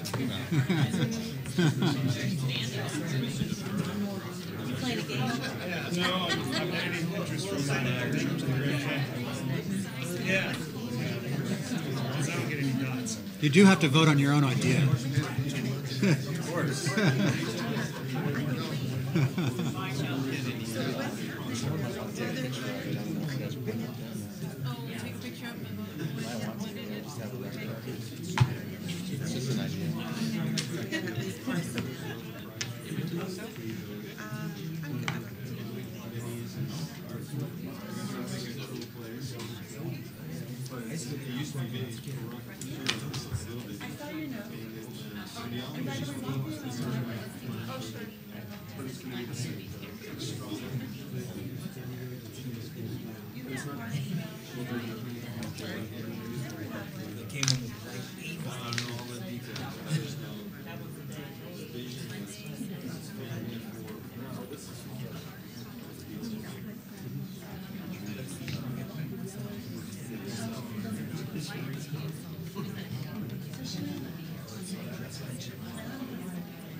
What do you think, Don? I think it's really interesting that people don't want to talk about residential uses of Florida and don't think it's important to do a general plan for a city as a quarters entry home. I think that's fun. Hey, David. Hi, Dr. Brown, how are you?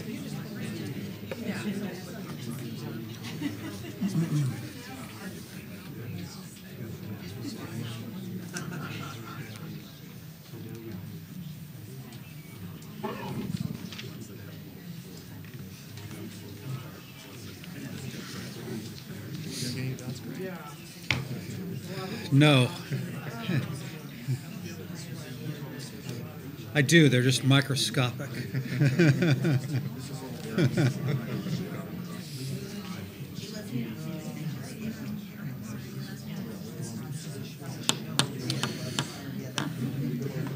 Do they do this at the Hensley Law Group? No. That's a good idea. I like it. Or does Mark just make all the decisions?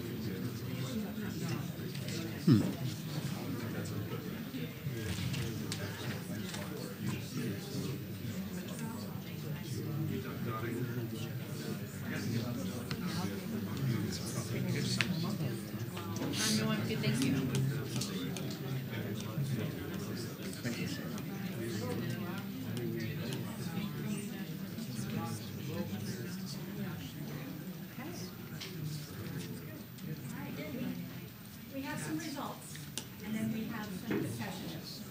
I'll just wait till everybody's ready to start again. We are ready to start.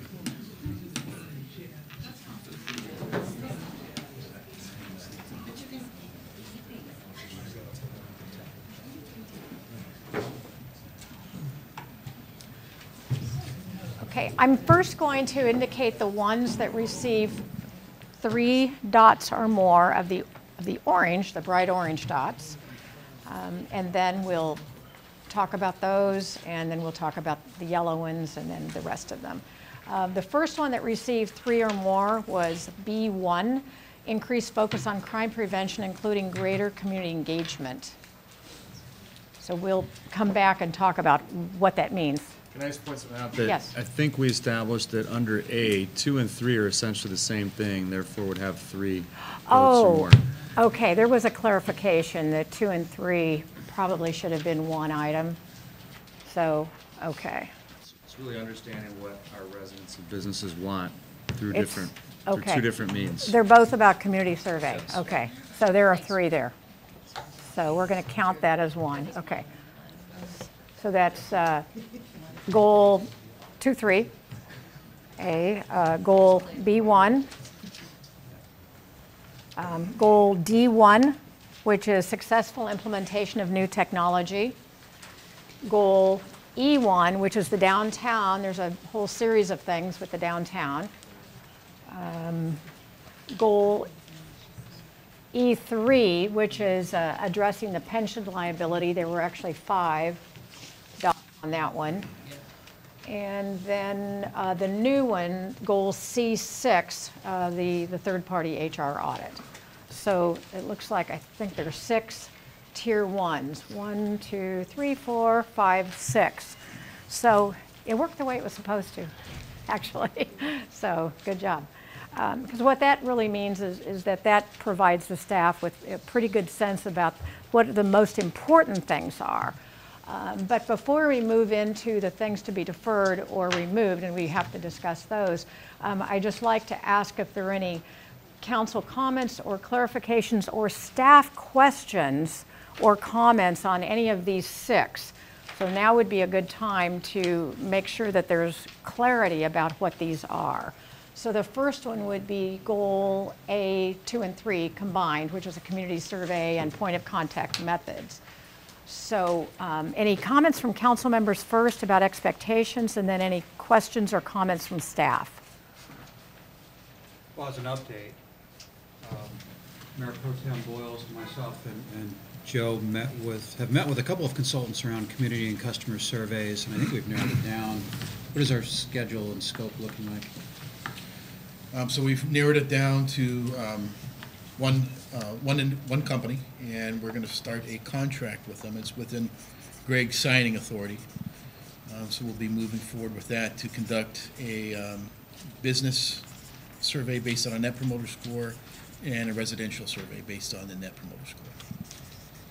Then the plan is to find out, get the results of those surveys, and then we can drill down to the next level.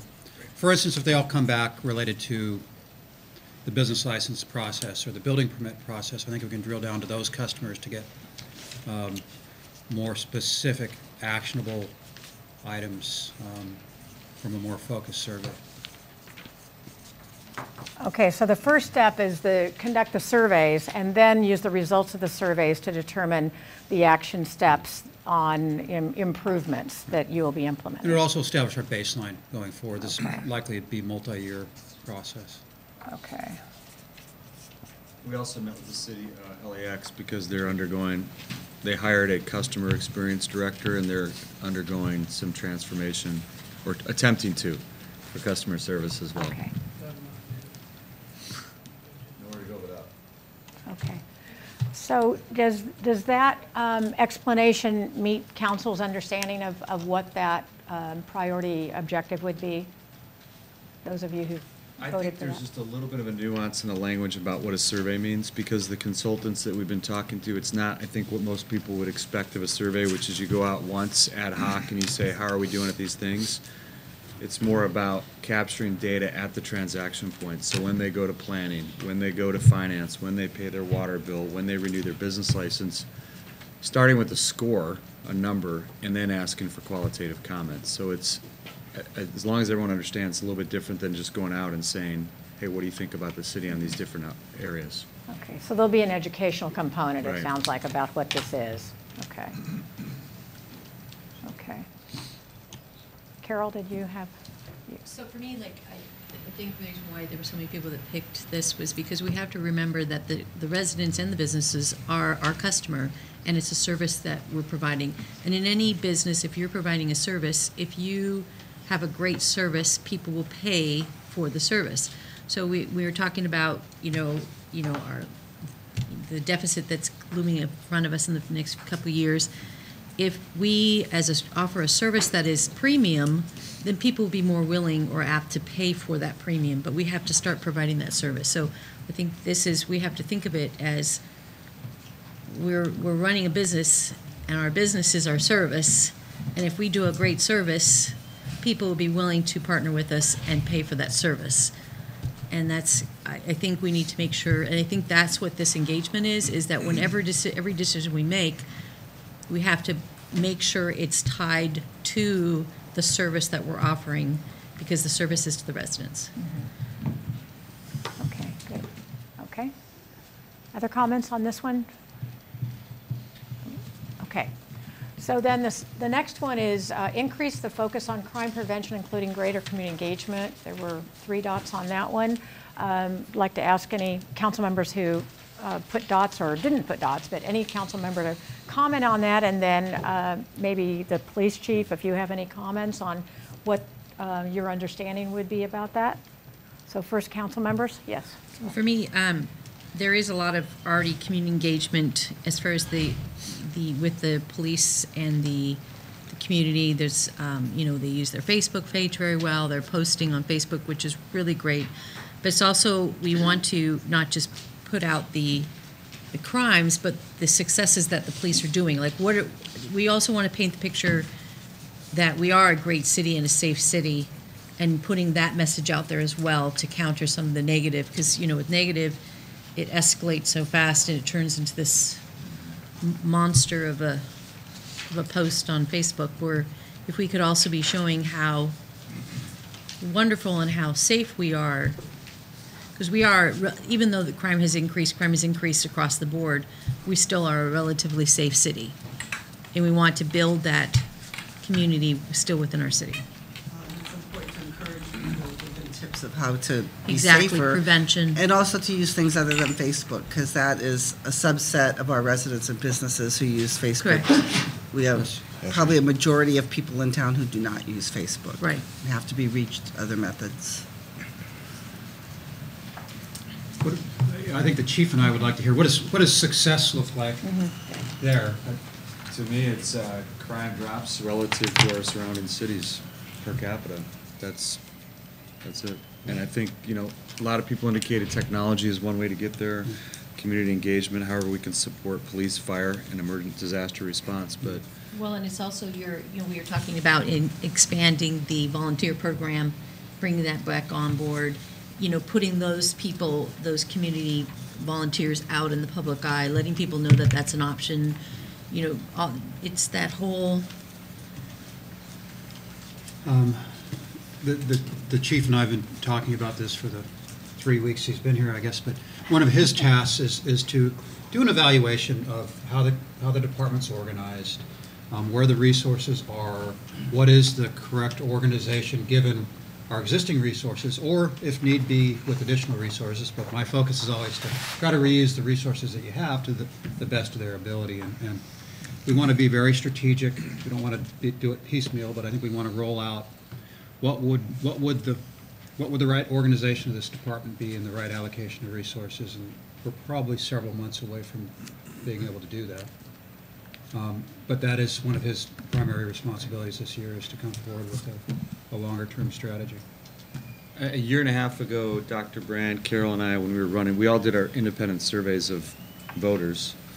And by far, number one, regardless of the format we used, public safety was number one in our residents' minds. And I think it's just a foregone conclusion. We have to provide that. Yeah, it's what we're Everything doing, else is right? a nice to have, but we must have a safe. That's what I think people expect, bar none. Okay. Chief, do you want to offer any clarifications or comments at this point?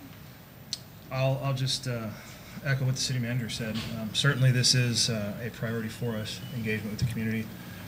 And I recognize what you're saying. It's not just post-event, not just after a crime occurs that we go in and explain what it is, but it's also pre-event, getting in and explaining things. I think what we just saw today was a good example of that, where our Police Officers Association on their own initiated an effort to recoup money lost by a crime victim. It was some money she lost, and so they went out, and then we were able to push that out and link people to that, just showing an example of what police officers are doing to help with the community. So we'll certainly take into consideration what you said and look for more opportunities to highlight the great work that our people are doing every day. Good. There is a technology piece of this that we're going to talk about later in this meeting. Oh, okay. Yeah, I assume you're referring to the operation. Yeah. Okay. Any other comments on this one? Okay. All right. The next one with 3 votes or more, goal D1, successful implementation of new technology. Comments from any council members who would like to comment on that, and then questions from staff or comments from staff. Yes. I'm just excited to have a strategic plan on how to bring the city forward.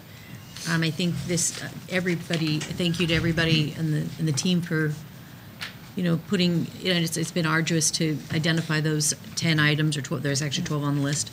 But I think once we implement these technologies, we can do a better job of servicing the residents and the businesses, and it will open the doors for us to streamline some of our processes so we can save time doing manual labor and putting that effort into things to increase service. So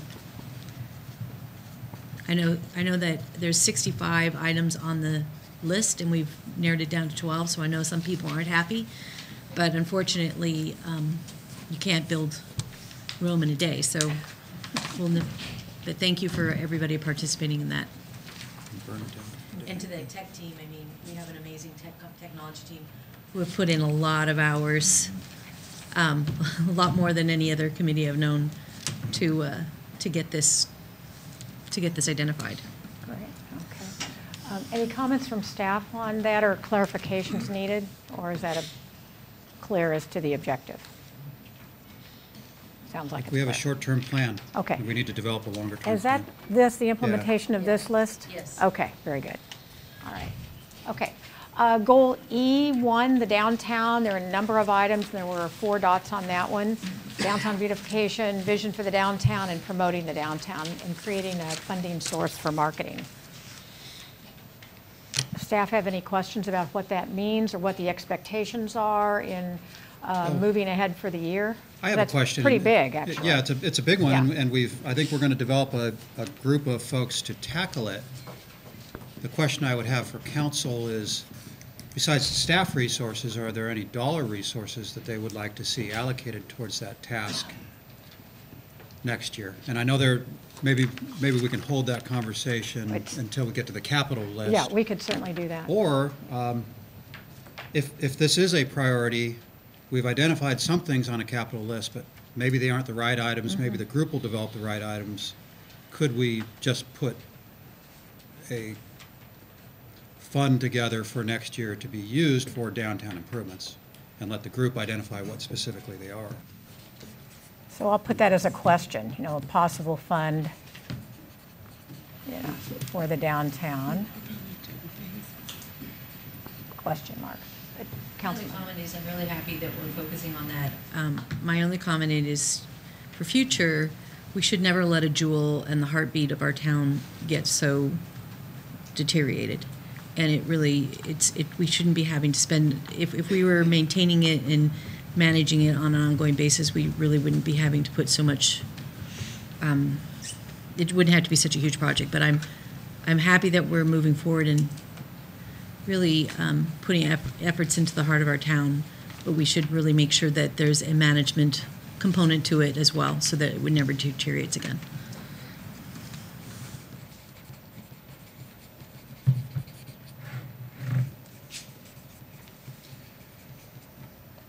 Other comments from council members on the downtown?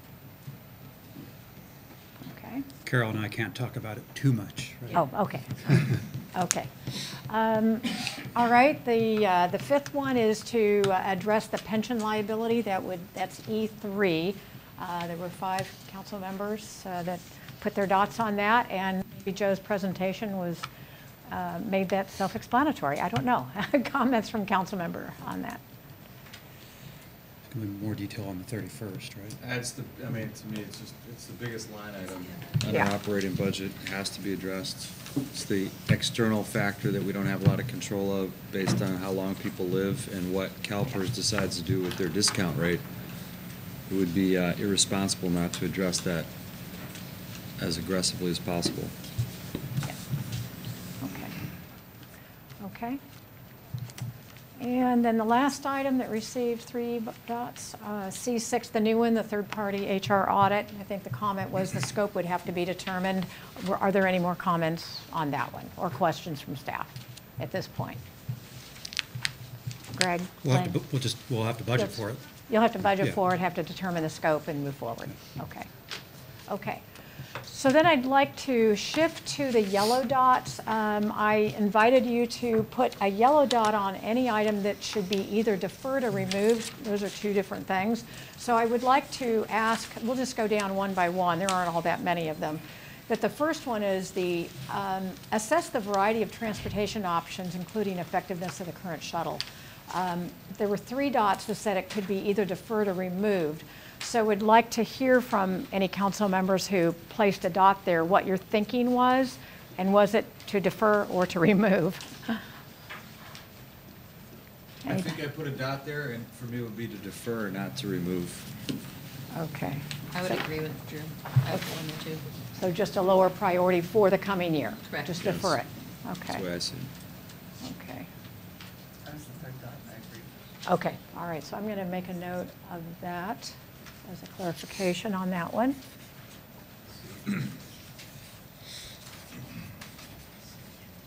Okay, so defer that one. Let's see, there were a couple of yellow dots under enhanced pedestrian and bike safety in certain areas. One of the yellow dots was put under tier 1, but I'm not sure why. But council members who put a yellow dot, was that to simply defer it because it was a lower priority? Or it was a defer also? Okay. It was my yellow dot in the wrong area. Okay, it's fine. I just wanted to make sure that you didn't think it was orange. Way to own it. It shouldn't have surprised you from an oil worker. Get over it. Okay, so defer. Okay. All right, so that's a defer. No, just incompetent would be a better word. Okay. And then we have E5. We have 3 yellow dots. Discuss the potential of residential live-work mixed-use development on the east side of Sepulveda. 3 yellow dots. So those council members who put yellow dots are those that defer that conversation, remove the conversation. What's your thinking on that? Just so we understand it. I was one of those, I tend to want to remove it. I don't see a benefit to having residential over there right now when I look at the infrastructure and the amount it would cost the city to have to provide services for that side of town. So it hasn't come before us as a council, but that's my thinking. Right now, we're already we're trying to dig ourselves out of a hole, and to me, that makes the hole deeper. So. I'm at I asked a question yesterday, I don't think I got an answer. Well, no one, I don't think, the people I talked to didn't know the answer. So the question is, the property tax that goes to the Wiseburn School District, maybe Dr. Brand, you might know. It's, Sepulveda is the line. Is it the east side of Sepulveda, the west side, both sides of Sepulveda? In other words, if we had residential on the west side of Sepulveda, do those property tax dollars go to Wiseburn or do they go to El Segundo? Wiseburn ends on the east side of Pacific Coast Highway. Okay.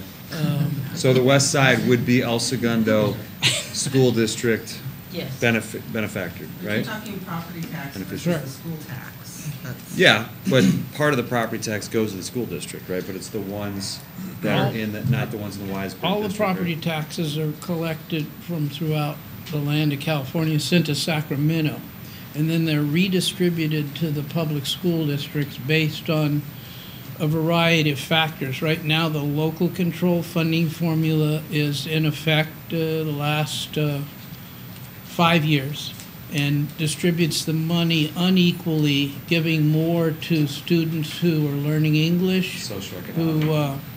are on free and reduced lunch, or I forget the other criteria, So there's no direct connection between how much property tax an area generates and how much a district gets back. It all goes into a pool at the state, and the state redistributes it. Right. Is that a fact? Because that's a common misconception Yeah. then in this town right now. Yeah, El People Segundo is don't one of the understand unique it. school district that gets the least amount of money. They get the least amount though because we have some of the best socioeconomic factors, right? Yes. So, Mike, are we sure that, because I would just like a definitive answer on this, because I've heard many different things. School fees are different. School fees that the developers pay when they add square footage to their development projects, Those go to Weisburn. then those are split up. But that's a along- small part of the overall. It's a small part. And So that the money bigger can only part be through used is for capital outlay. School districts have tools to raise revenues, like parcel taxes and bonds. Right. And those are district specific. So the Weisburn district has used those tools for the lands east of Sepulveda over the years in order to improve their facility. Mhm. But the direct connection between property tax and school districts went away in the 70s, I think. Okay, well, I could tell you that's a common misconception in town right now. We need to clarify that. Public doesn't understand how public schools are funded, and the funding base did change dramatically in 2013, when the money was redistributed based upon the need. So at that time, had just been named state trustee in Inglewood. It meant an extra $10 million annually for us because we had a high percentage of students who qualified for supplemental or additional funding. For El Segundo, it was really of no help. They were pretty well just held steady. Weisburn held steady. Hermosa, it just depends on the demographics. Yeah. It also hurt Stock. There were 2 ROPs in the state that weren't covered, and there was no funding for them. And I went up to Sacramento with Jim Goodhart to talk to the governor's people about funding SCROC and the Northern California ROP. And their attitude is, if it's so great, then each of these districts that have their allocation should push money into that. And if they won't push money into it, then the state's not going to fund it separately. So when you say there's a misconception, what is the... Most people I talk to believe, as I did, that the part of the property tax that goes to the school district is related specifically to where people live in the school district. And so if we built residential east of Sepulveda, that would benefit Weisburn. It sounds like it could indirectly through by other measures, but in terms of property tax allocation, that's not going to happen. You know, you don't just build residential and all of a sudden there's more property tax going to Weisburn School District. So I think See, what would happen, you get paid by the number of students that you educate, whether they live down the block or they come in from 25 miles away. In Weisburn, let's say that's $9,000 per student. So that's why I was out there recruiting families, many of whom who worked in eastern El Segundo or even at Chevron, to bring their kids to ease their commute on the freeways, to get away from latchkey kid issues, because I was essentially printing money at $9,000 for each application I signed. So it is about the number. If people live between Aviation and Pacific Coast Highway, those families, students, would be residents of the Weisburn School District. They could accommodate that because they are very nimble. They could just sign 900 permits instead of 1,000 and take in the other 100 would be their residents. would those students have the ability to go to El Segundo Unified? No, not unless they got a Permit. release, a permit. Right. But they'd have to get the release from the Weisburn side first, right? Yeah, because that'd be their district of Okay, residence. so I Just guess like that's the now, rub that I think. students maybe who is- live in El Segundo don't have a choice of going to El Segundo High or Weisburn High. The only way an El Segundo resident can get into one of the Da Vinci charter high schools is through winning a lottery, just like somebody in Southgate, Ontario, or Irvine. And so it's a competition through the lottery. This year, for example, one student, one family in El Segundo won that lottery. Everybody else lost. Your chances of winning the lottery about like the California lottery. They're not so good. I think, Greg, did you have a comment? I think that staff can add a little bit of context, and this is a healthy conversation, but with respect to number 4, the general plan update, Sam's group is queuing up a report. Why don't you tell us a little bit about what you're going to be reporting to council as the topic? Yes, staff will be presenting to the council about kind of a plan as to what to do about the general plan. It hasn't been updated since '92. We think we have an opportunity to lots changed in that time period.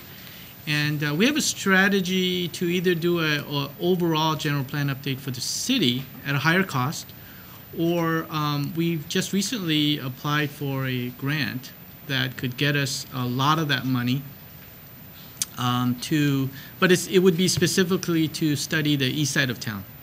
Everything east side of Sepulveda. PCH. And we were thinking that unless the council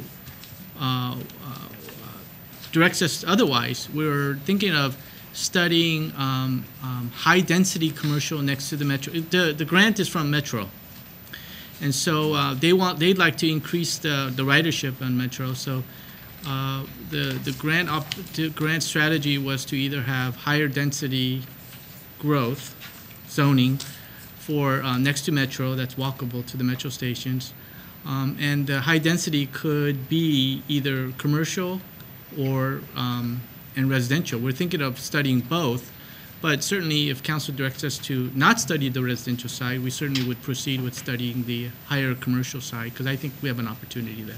And that study could look at the economics, what are the financial implications of the various land uses, both from a benefit and a cost of delivering service. Economics would be a huge part of it, and I think specifically we said the economics of what the difference is, what it means to the city when it compares residential and commercial.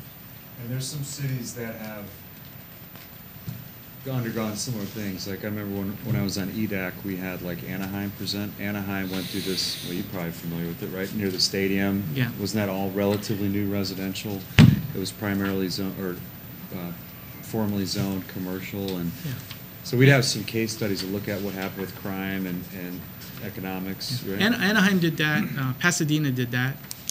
Right over their station, they have a high-density residential. Mostly, when Metro provides these grants, it's mostly associated to residential. We're thinking of high-density commercial as a bit of a new thing, but I think we're trying to sell it to say that it will increase ridership, especially when the Crenshaw line is open. It doesn't have to mean people have to live next to the railroad stations. People could live in the outer parts of the city and ride into our high-density city, and we've been talking to finance in what that would mean from the city from a business tax standpoint. And when is that coming back to the council on the grant opportunity? Well, we're going to explain it at the next council meeting So on the that's- 15th, I think it is. Okay, so it's coming up. More to come, right? Okay, More to come. so August 15th, okay. Okay, so but there were a couple of council members who said, let's remove it. I mean, that was the dot voting exercise. There was one dot to prioritize it, actually, and then there was another yellow dot. I don't know if that was a defer or a removal. But it sounds like that's going to come back for a discussion. So this may be an item that is not categorized at all, that it simply needs to be categorized at some point or removed completely at some point by the city council. And I'm wondering if the right point is when the staff then brings back this grant opportunity and you decide up or down if you want to pursue that. Does that make sense as a next step? I just think that is such a complex issue that it's going to consume a lot of resources. I'm one of the defer dots on there because Defer dot, okay. because we have so many other things that are higher priority to the city right now. We have to get ourselves balanced up in budgets and I see. and services, and that is going to consume a lot of resources. And to me, that's just not where we ought to be heading right now. That's what prioritization is all about. Not to say it can't get there in the future, but today that's not my number one. Yeah. Yes. No, well, a little bit, sorry, Mike. No, I would just say that having talked to people from the Bay Area, Silicon Valley, we're not that far behind them in terms of technology companies moving in this area, and they have a major issue just getting infrastructure services to Palo Alto, Menlo Park, these areas. They're actually building their own infrastructure, these companies, because the cities can't respond quickly enough. So we know that from talking to a lot of companies that decide to come here or want to come here, that there's a housing proximity consideration that's very important to them. We also know that we've got a very limited supply of housing in our town, and we've got multi-generational people that are finding it more and more difficult to stay here, to move here, et cetera, live here. So I think it's gonna come up regardless of whether or not we want to just kick the can. I think this is a really, if you look at, I still believe that if you did it the right way in the right part of town, maybe it's mid-rise or higher density west of Sepulveda potentially, who knows, that the revenue will offset any infrastructure.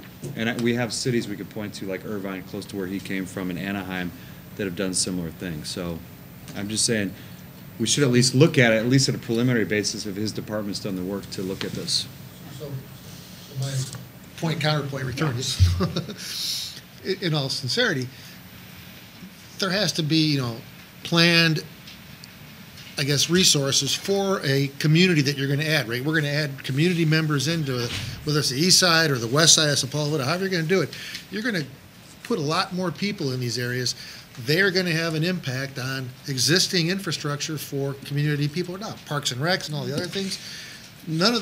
So to do this well, a planned community needs to have those things addressed, and nobody's talking about that. People are talking. I hear developers talking about, I want to build the building. I got people want to come here, but the impact of that to the community is potentially huge, and nobody is addressing those issues. So that's why I say it's a very complex issue. I'm not saying it's yes or no. Sam's saying, look, the general plan hasn't been done in 25 years.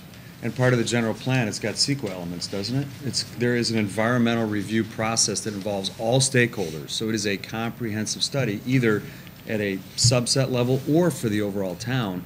But if we haven't addressed it in 25 years, aerospace has changed. Like, everything around us from an industry standpoint is changing. Energy's changing. I'm suggesting if they've done some work, we ought to at least take a look at the preliminary findings. Well, why don't we'll report at the next council meeting, and we'll know about the grant opportunity in October. And so if we get the money or not, we can maybe have further discussion or we know we don't have the green light today, so. Yeah. And there's general fund dollars set aside that can only be used for that, right? Yes, Restricted funds. right. And how That's much right. is that again? It's about $600,000 right now. Okay. So the whole point of this exercise was to prioritize our resources, Right. and that just dilutes them. Is my point here. We're losing. I think we're losing track of what we're trying to accomplish here. Yeah. We have a lot of things to be Okay. The way I understand Yeah, the and I- process is the $1 million that will be required is third-party fees for consulting primarily. We'll require departments support, but we're paying someone to do that study. I want to add one other thing about Anaheim you brought up, because they came and did a Smart Cities presentation. I don't think that's been a big success. I think if you research it, they're referring to it now as a white elephant, and it's costing a lot of money and not doing what they thought it would do. How's Irvine? How does Irvine view theirs? Because Irvine took a commercial area and did the same thing, residential, school district, and I'm not suggesting we go down that path. I'm suggesting it's prudent to explore the options and the possibilities.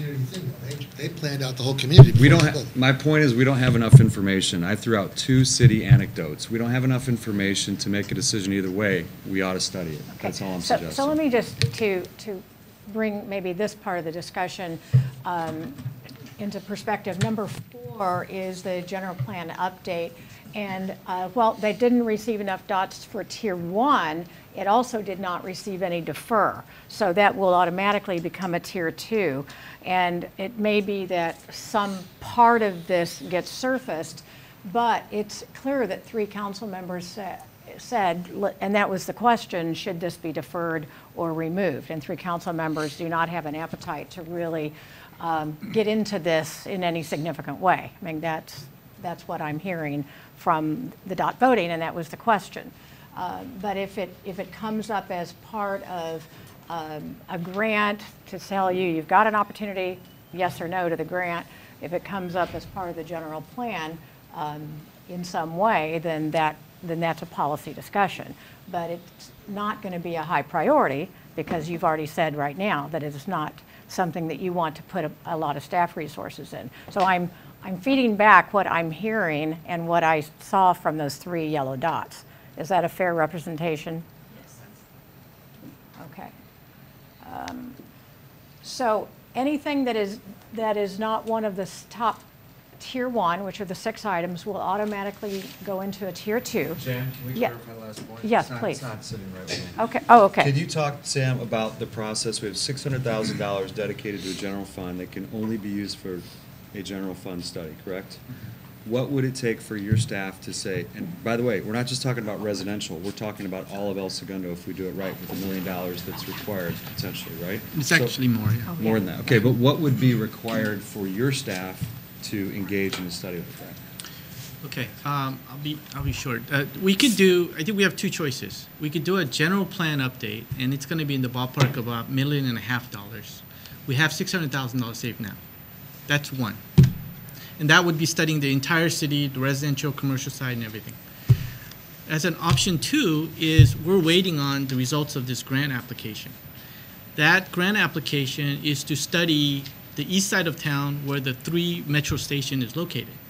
As part of that study, we can study high-density commercial and or high-density residential. Both would increase the ridership of metro. So what I'm saying is, if that grant result is positive, we get some money. We applied for about $700,000. We think we can match up with $300,000 from our $600,000 that we saved. With the $1 million, we can do a complete study of the east side of town. If council directs us to, don't study the residential side, we can still proceed with studying the high-density commercial. And I think we'll get together with finance, and I think that will be an opportunity to increase our revenue without studying the residential. Okay, so that's a clarification that That's was important. helpful. I mean, Okay. again, it's not strictly residential, and we have $700,000 potentially available to us. We've got hangar bays that will be irrelevant in 10 to 15 years, sitting there, that some people are buying. I think we need to address some of these things earlier rather than later. So we can put off this conversation until October, potentially, right? Defer it for now and bring it back Okay. as an option? So that would be together with the general plan update. But hold on, that's not even that number. That number is goal E number 4, begin the general plan update. Update. And That's I don't up- think that got any dots. So, Oh. yeah, got 1. So, I mean, that's not even, the one we're discussing has nothing to do really with the general plan. That's a whole different number. I think it's a combination of 4 and 5. Yeah. There's some crossover. Yeah. The general plan allows what uses are allowed in the city, and obviously the city can change the allowed uses to sort of, create new uses where they're not allowed now, say residential east of Sepulveda. But even if you took the residential component out, like Sam was talking about, 4 would be a comprehensive citywide general plan update, which hasn't been done since 1992. So, and just as a clarification, the tier 1 items will be the 6 that receive 3 dots or more. The tier 2 items will be everything else unless it's a deferred item. The deferred items, we have item A5.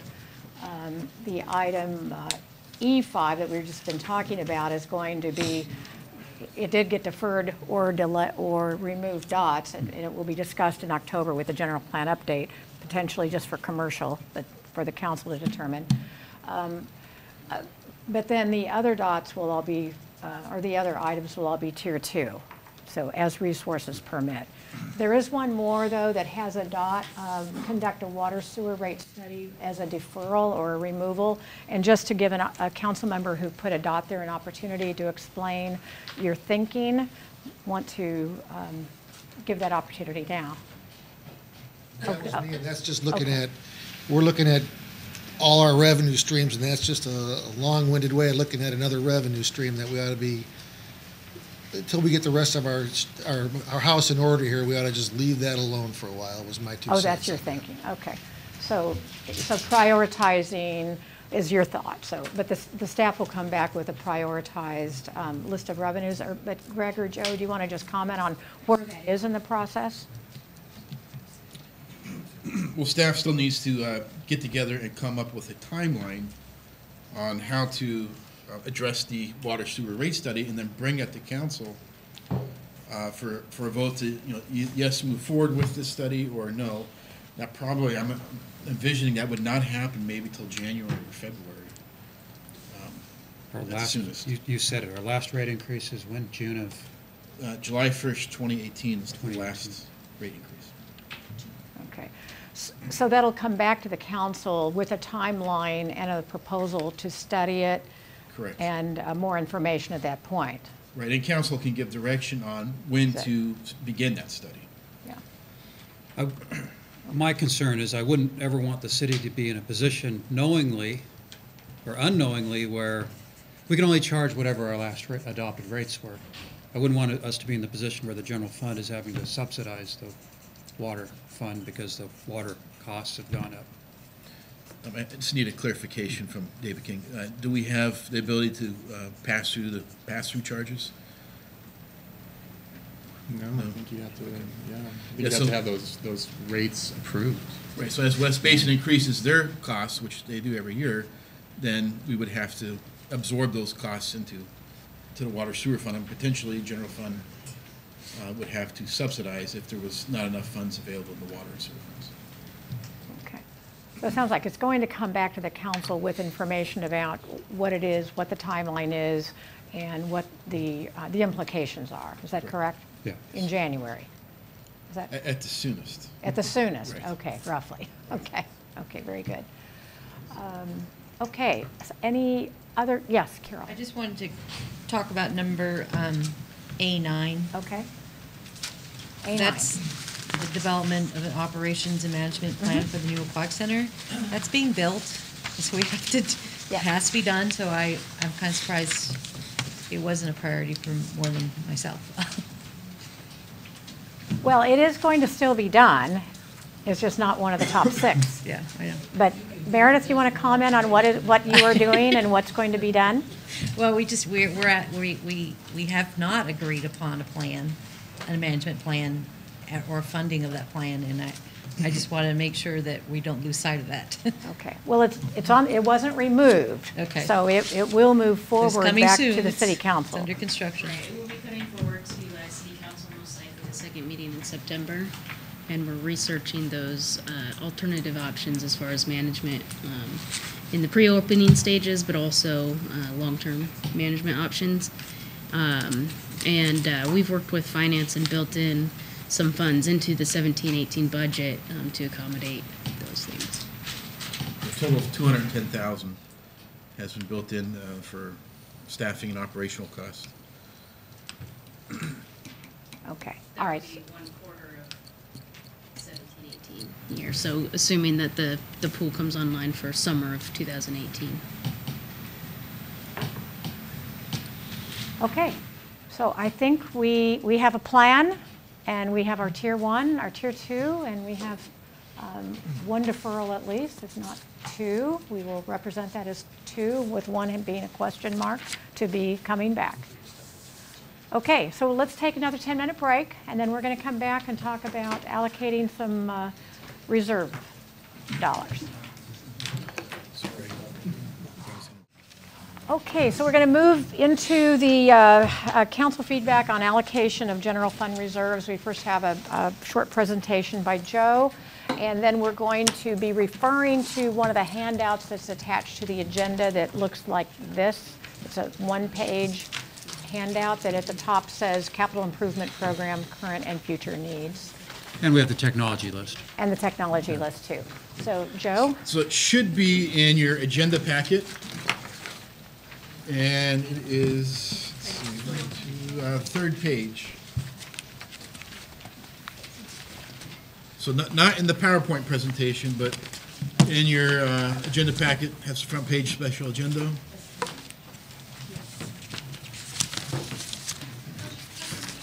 Okay, everybody has one? Mike, do you have it? You got it? Okay. Okay. So as I mentioned previously, if council decides to maintain the general fund reserve at 18%, there will be about $3 million in discretionary funds the council will be able to allocate towards strategic priorities. Again, maintaining at the 18%, we're asking that at least $700,000 or the equivalent of 1% be allocated towards the pension liabilities, which is $700,000. And that's that second green box there. So this leaves about $2.3 million in discretionary funds. So I'm going to walk through this document, the capital improvement program document. And Joe, as you do that, this would be a good opportunity for department heads to offer any clarifying comments that you may have, or for council members to ask clarifying questions too. Well, we want to make sure that the council members understand what each of these projects is and consists of, and that would be a great opportunity for the department heads to explain it. Yeah. Absolutely. My intent is I'm not going to walk through each individual project, but absolutely if any department heads want to talk about their specific project, or any council members have questions, please please do ask. What page is that? Okay. Third page on your agenda.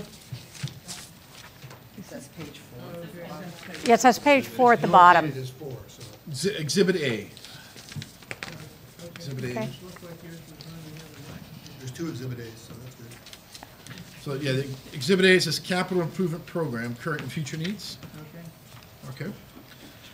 So that first row that you're looking at, there's 1, 2, 3, 4, 5, 6, 7, 7 projects there. These are ongoing projects, so projects that have already begun in 16, 17, or a prior year, and that are going to roll over into 17, 18. Most capital projects are not completed within the same fiscal year. They roll over multiple years.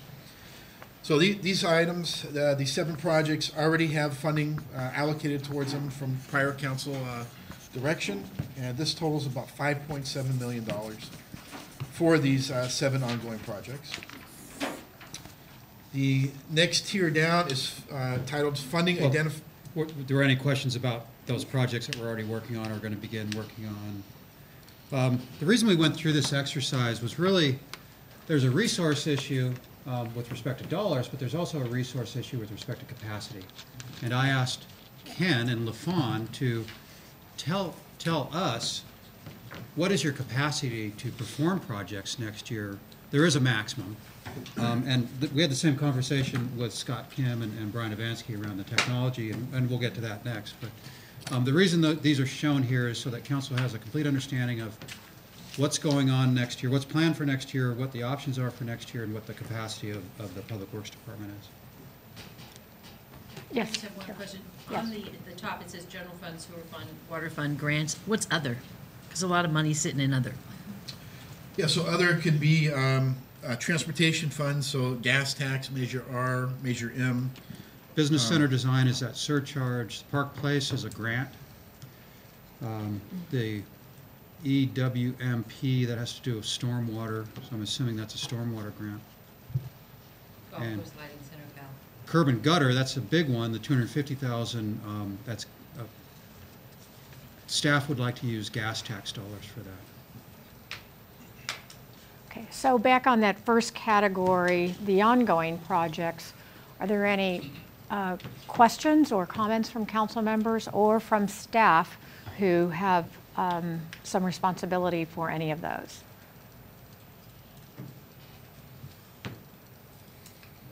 I don't hear any. Okay. So second category then. Okay, the second category is projects that have funding identified for 17-18. So these are projects that, if council approved, would begin in 17-18. And as Greg mentioned, the capacity for Public Works to manage those projects is within their capacity. And I should have begun with, if you look at the top of the page, in the columns, you have general fund dollars, so that's obviously general fund funded. Sewer fund, water fund, grants, and then, as Carol brought up, other. And then you have an unfunded column on the far right. So those are projects that have not had a source of funding identified yet. We took a slightly different approach this year. One of my objectives and the department head's objectives was let's look at all the funds we have available, not just the general fund, but all the funds we have available to perform capital, infrastructure, maintenance tasks in the city. Let's understand what they all are. Let's put all the projects on the list after CPAC's done their ranking, and come to some agreement amongst the department heads on, first of all, an understanding of what all the projects are, but also how the dollars should be spent, with the objective of leveraging the non-general fund dollars first. So this middle category are things that staff has identified that there are funds other than general fund dollars available for, and that we would like to prioritize for next year. And that totals about $6 million in projects. So before you move on then, again, Joe, are there any that are not self-explanatory? Okay, Carol? So question, so the stuff in the middle, these are things where you've identified we have funding for, but not necessarily we want to put as priority?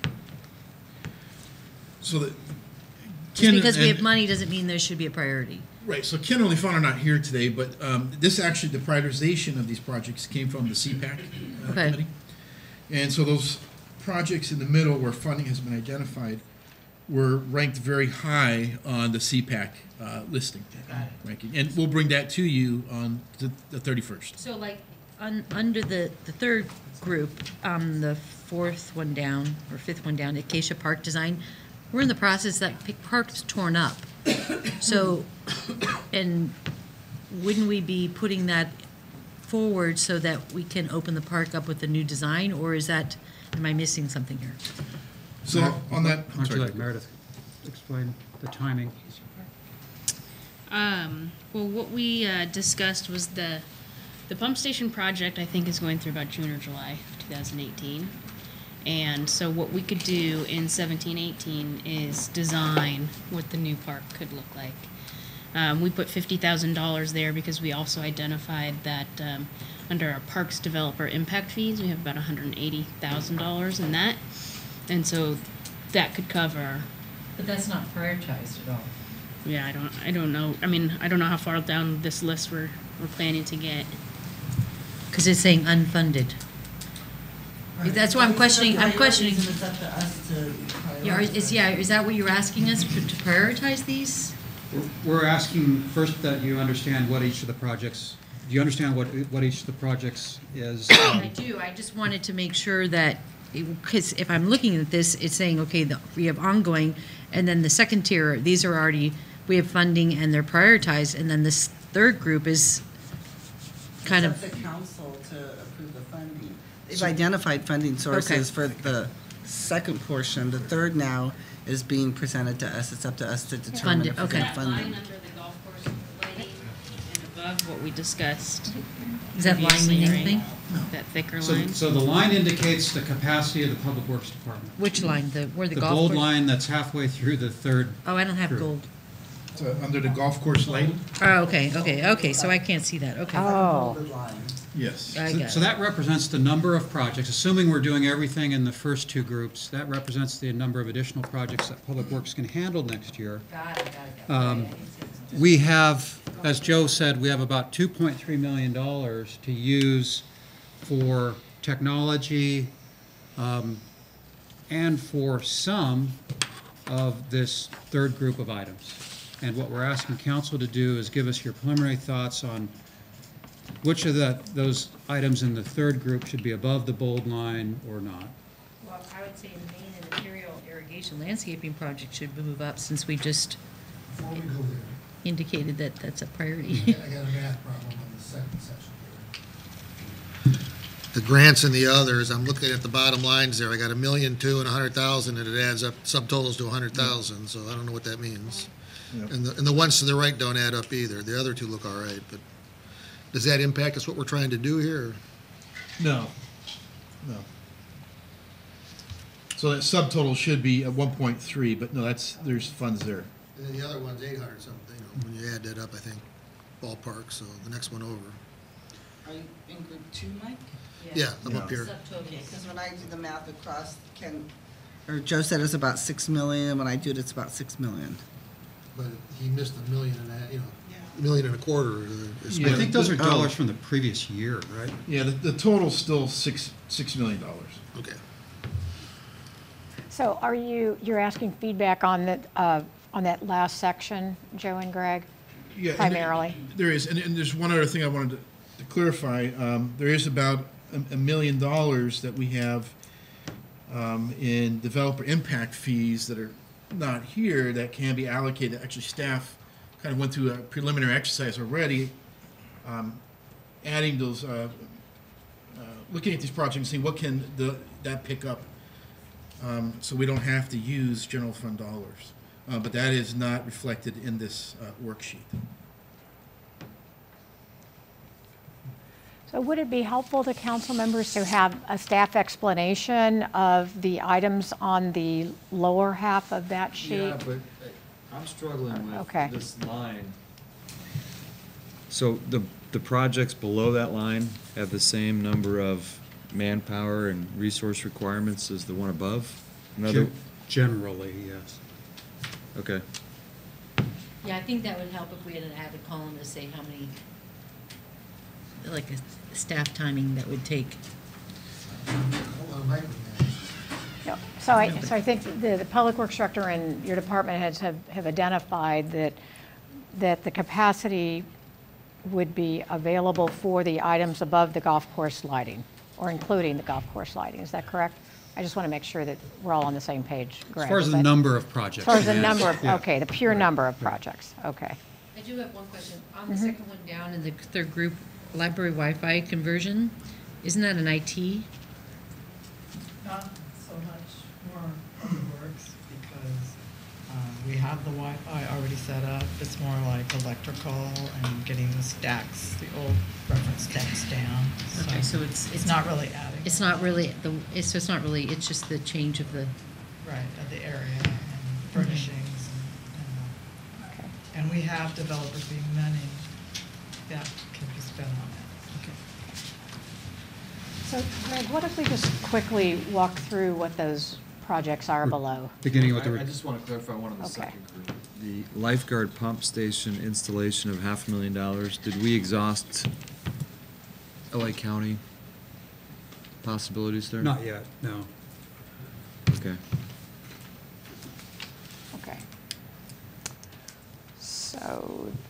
Okay. So the retractable bollards on Main Street, does anybody have any explanation of those, or is that self-explanatory?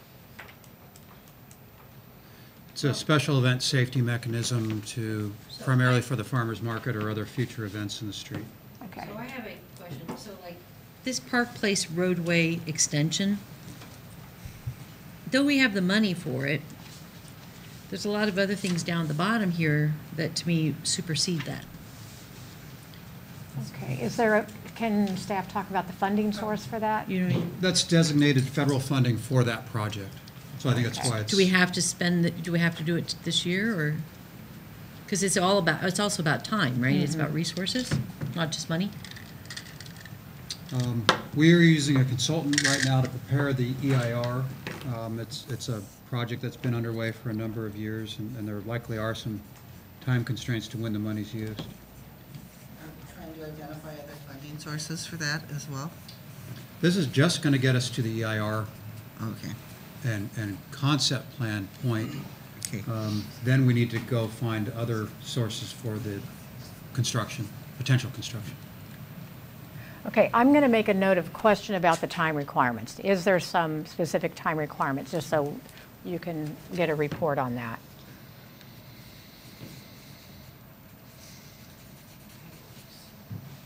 So we talked about the Wi-Fi zone.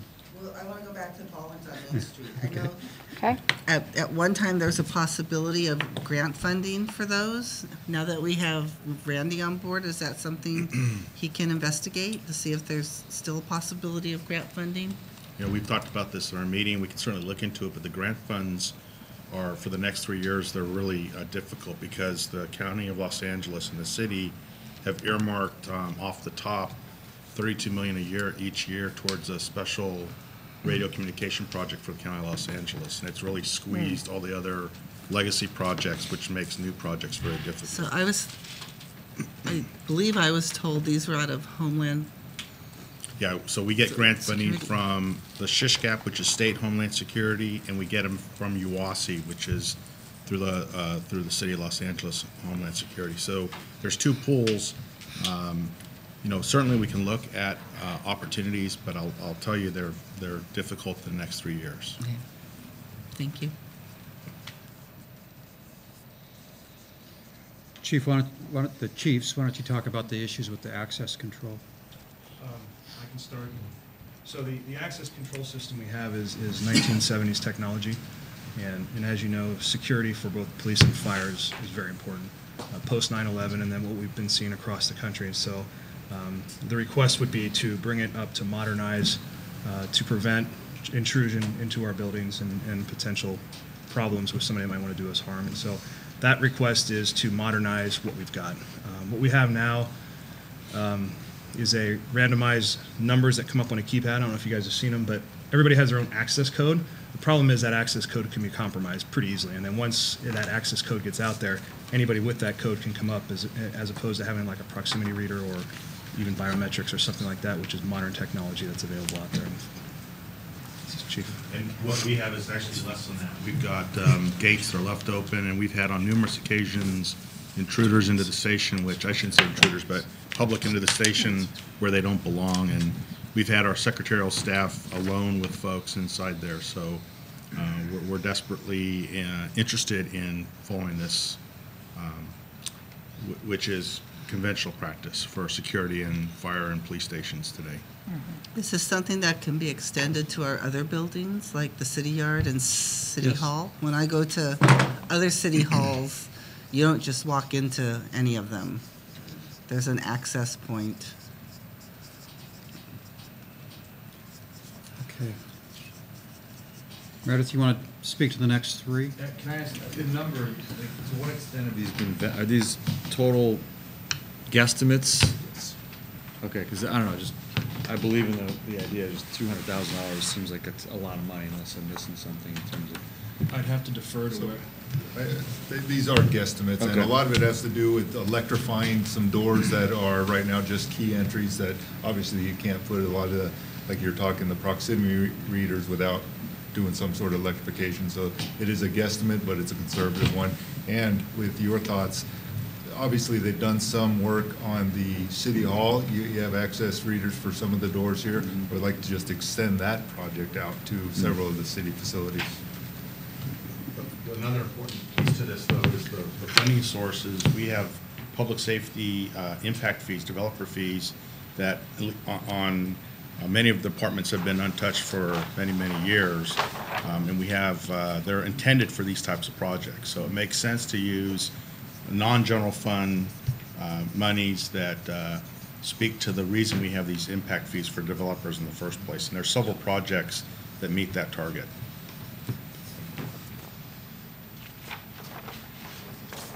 Okay. I have one question. So on the below, you have a couple here. Playground replacement at Washington Park, softball field bleachers, skate park renovation, kitchen remodel at Gordon Clubhouse. Are any of those a liability issue? I mean, because if the bleachers, I mean, I don't know the status of the bleachers, but if something could break or fall and hurt someone, I think we need to replace them. And if, I'm not sure about the kitchen. Yeah, I think if anything on those, probably the skate park.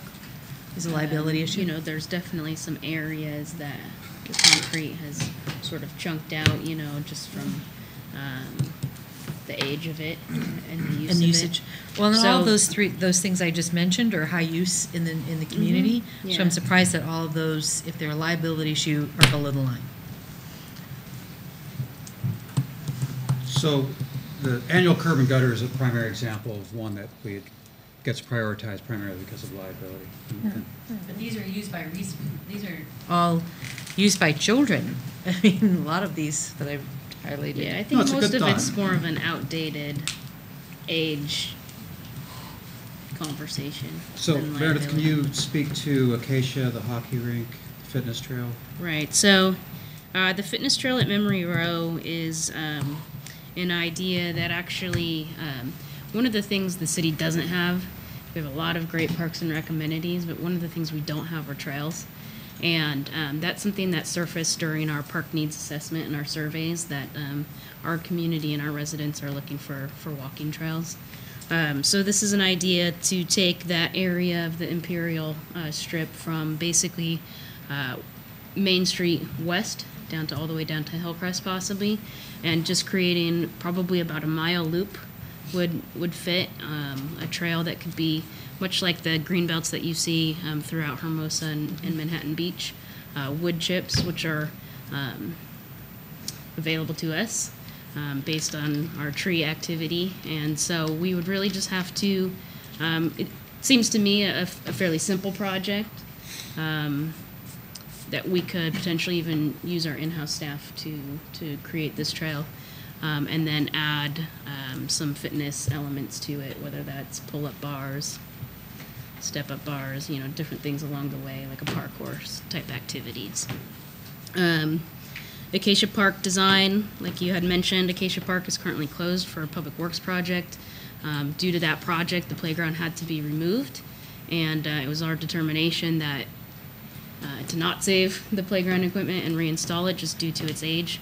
I haven't been able to track down the age of it, but it just isn't worth saving and reinstalling. It's not up to current standards for installing playground equipment. So obviously we would like to do something with the playground equipment. If not, on a larger scale, there's a lot of talk in the community about if that's a good location for a splash pad.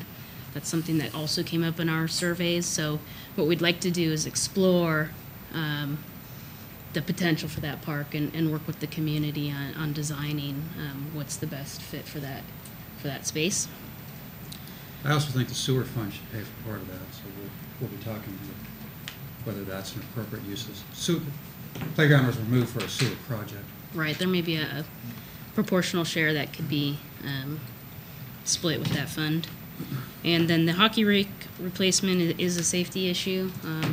The fencing, the boards are just due to age deteriorating and causing some areas where, if you know hockey, obviously they hit the boards a lot, and the fencing, the boards are a very hard plastic material and can have sharp edges, and so that's something that's been on our capital request list for a few years now, and we've been basically piecemealing the replacement of the boards as we go.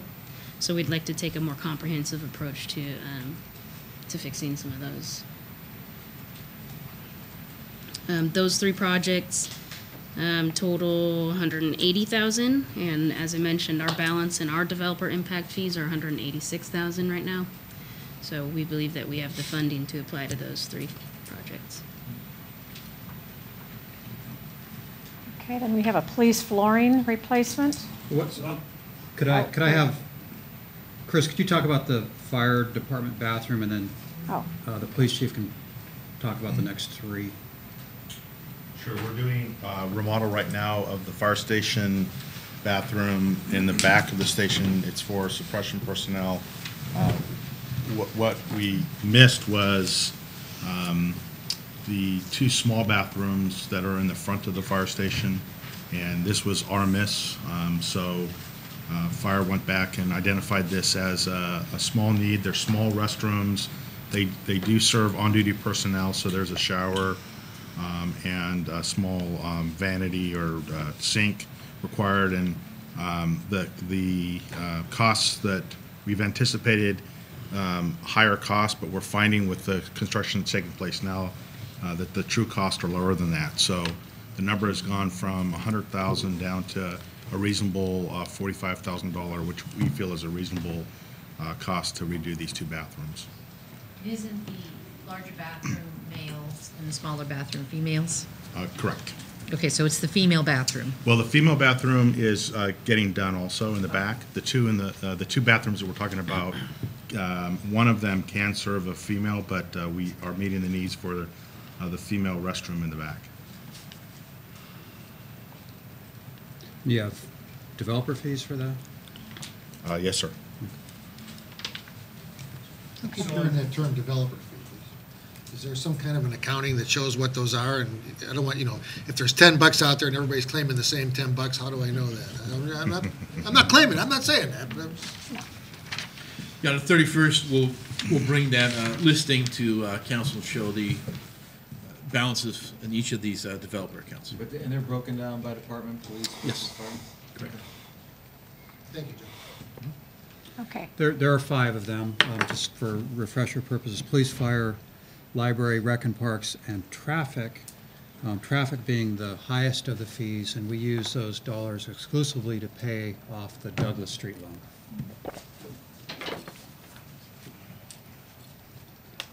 Okay. So police has the 3. Okay, so I have the 3, basically rehabbing the police department. I think this ties directly to Goal C, develop a choice employment place, workplace. As part of my onboarding, and actually, so these were prioritized prior to my arrival, but I think that's good because my own observations definitely support this. And as part of my onboarding, I've interviewed now 65 out of 70 employees or so, 70-something employees, and overwhelmingly the present or how the police department looks has come up as an issue that people are concerned about. It's in a state of, I don't want to say neglect, but it's close to that. If you look at our carpeting, we got it cleaned for the open house we had last year, and then as you get carpets cleaned, the dirt just kind of comes up more and more, and you can walk into the front door of the police department, all you just see is stains everywhere in the carpet. So that gives the image to the employees, like how much does their employer care about them when these things start to happen. And so that's why I think staff has recommended that these be prioritized as a way to show our staff that we do care about you. And yes, we can't give you a new police station by any stretch of the imagination, but we can certainly rehab to the ability that we have money, the facility in which you spend the bulk of your day in. We currently have $250,000 in our developer fees in the police station, in the police department developer fees. So we believe that would cover these things that we're asking for on here. Any questions by council members on any of the police items? The only thing I want to say is on that is that we have talked to, like, because some of this is the issue of the constraint on the building, planning and building. We had to have had some initial conversations with ASMOA, and part of the arts and culture, we could bring in other people like artists to come and paint this area as part of our bringing arts to downtown and into the police force. So if time is an issue with the parks, the public works, we have another resource that would be willing to help the initiative and it become more of an art-centric area. Wouldn't there be a cost associated with Yeah, that? but you have the money, it's just part of it's time, right? It costs less, I think, to paint a wall than it does to create. No, they were willing to come and do it, kind of, a lot of it pro bono.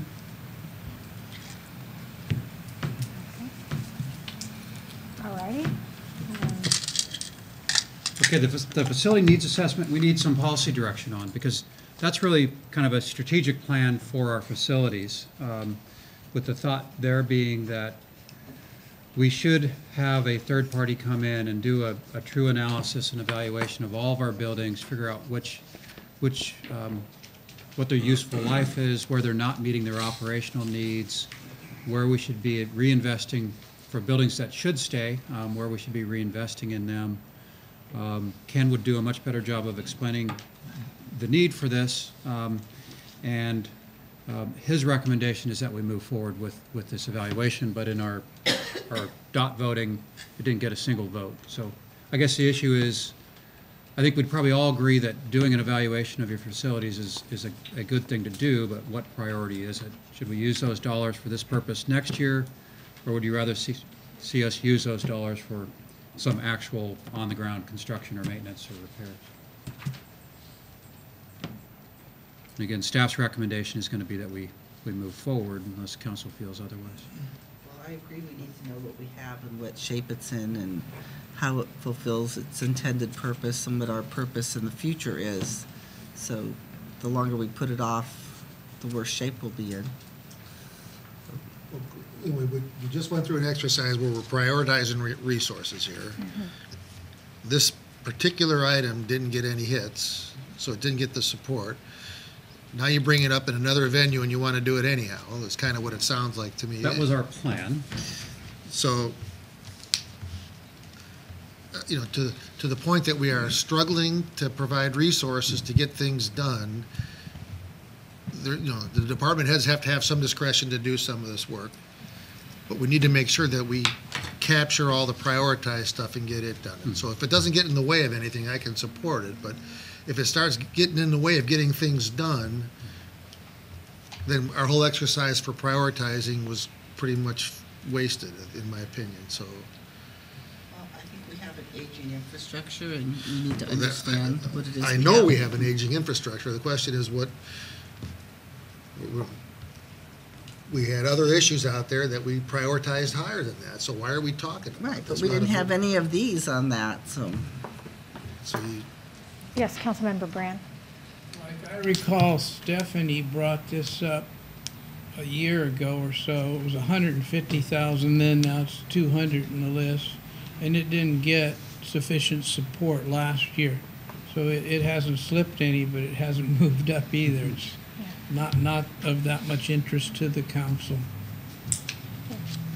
Well, I guess one clarification I would just add is that this is a list of capital projects.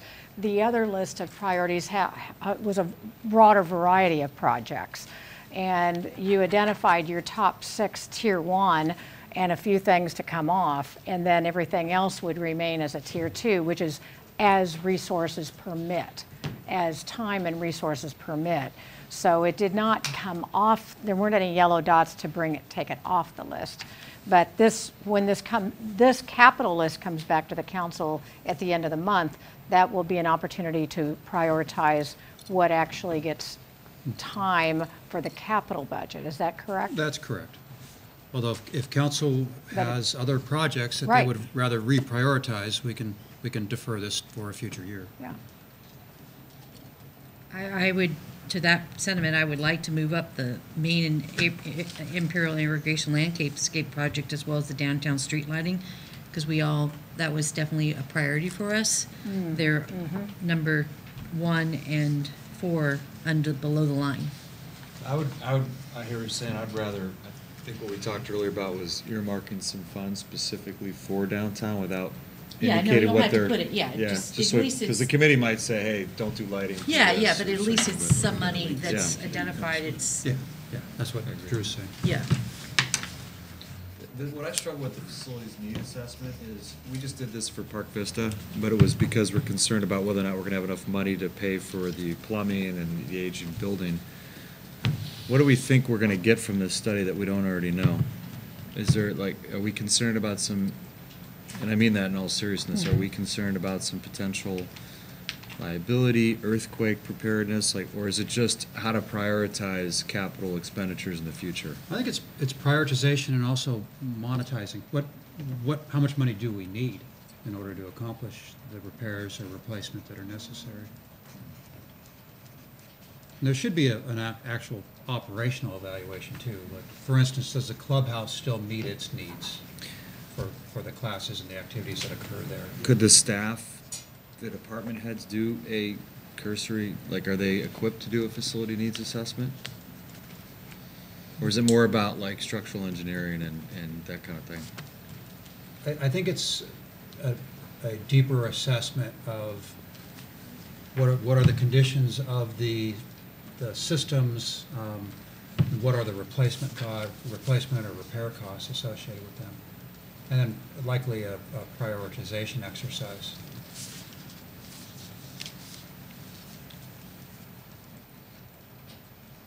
There's not overwhelming support for this. No, I don't. I don't hear a lot I of. just get concerned we're going to get some bad information and say, well, we still have this huge pension thing to deal with anyway in the next few years, so. Don't hear a lot of.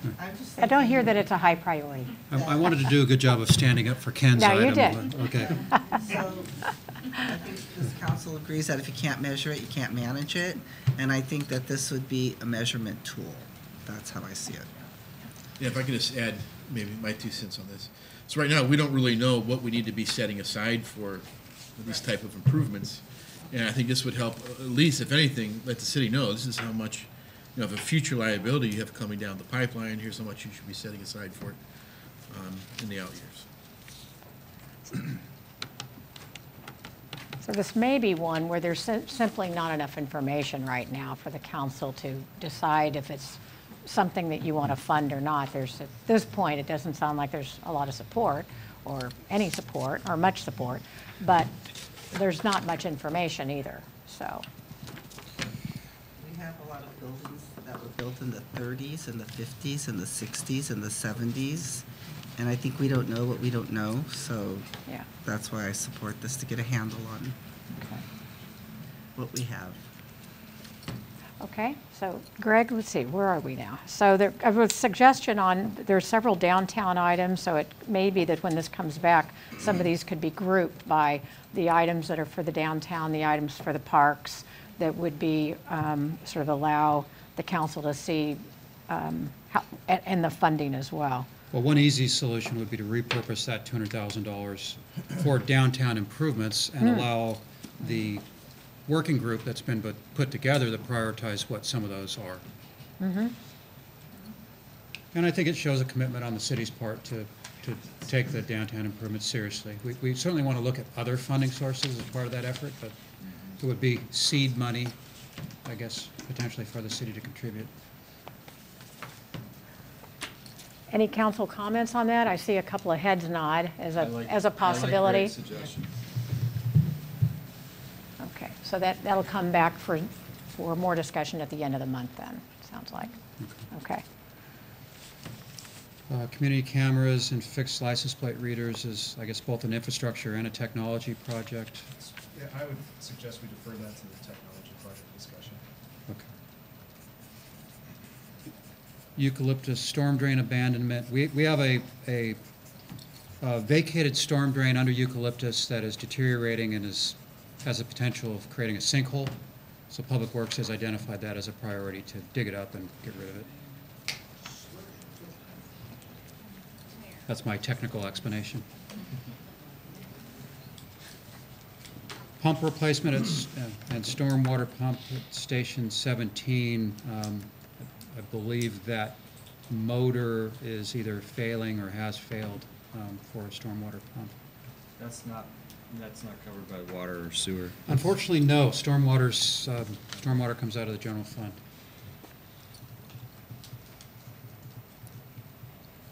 Golf course lighting relates to Topgolf. Meredith, you want to explain?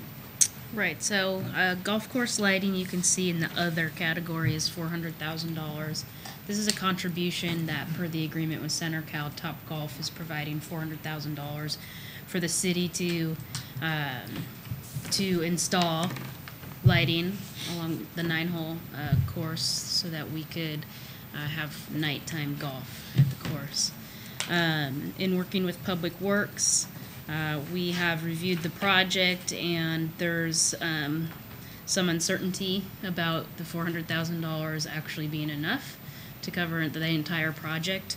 So Public Works is estimating that it may be closer to $500,000 or $600,000, and therefore, if Topgolf is approved and we move forward with the lighting project, then the city would need to supplement any overages over the $400,000. Now, that being said, if we approve it along with the Topgolf deal, it will be done by CenterCal will manage the project and they'll hire somebody, so it wouldn't be our own Public Works people doing the work. So it would actually free up their time and probably could save us some money.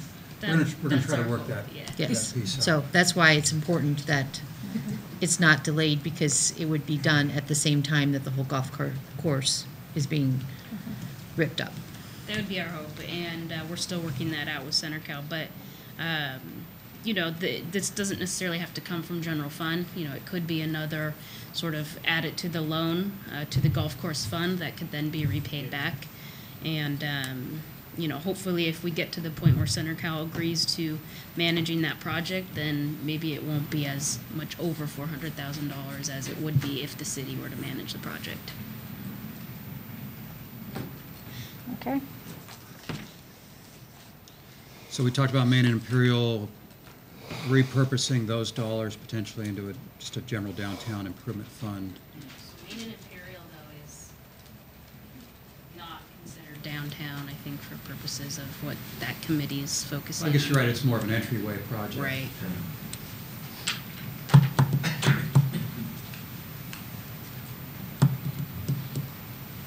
Okay, are there any others you want to highlight? Is that whole area, instead of just that, okay, so on that Main and Imperial, I think it's, instead of just fixing what's there, I think we really need to redesign what is there, because it's very dated. It's the entry to our town, and it's not the most attractive.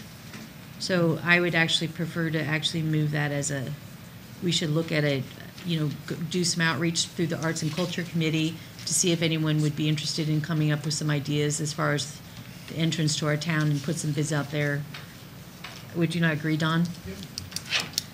I think that's something we could, yeah, because that's it's quite unappealing. It was really good in 52. So if that's hypothetically below the line, what project above the line are you going to pull off to No, fund that? I didn't realize that was that. But I'm just saying, rather than, if we could, Sounds like you want to do some planning. I would do next year. planning around it and pitch it to toss it to the Arts and Culture and let them talk around and come up with some ideas and concepts, and maybe they could look for some grants, or we could get some artists to, but I don't want to just fix what's there. Yeah, I think the $100,000 is to fix what's there. And if you're talking an archway or something like that. It doesn't even have to be an archway, it could be. But Yeah. signage or whatever it might be, then $100,000 probably isn't enough. Washington Park. Pretty self-explanatory. Washington Park is one of our oldest. So my question is, playgrounds. And I like the idea of the fitness trail down Memory Row, which kind of ties to that area we were just talking about in Imperial and Maine. Sure. So those are kind of connected.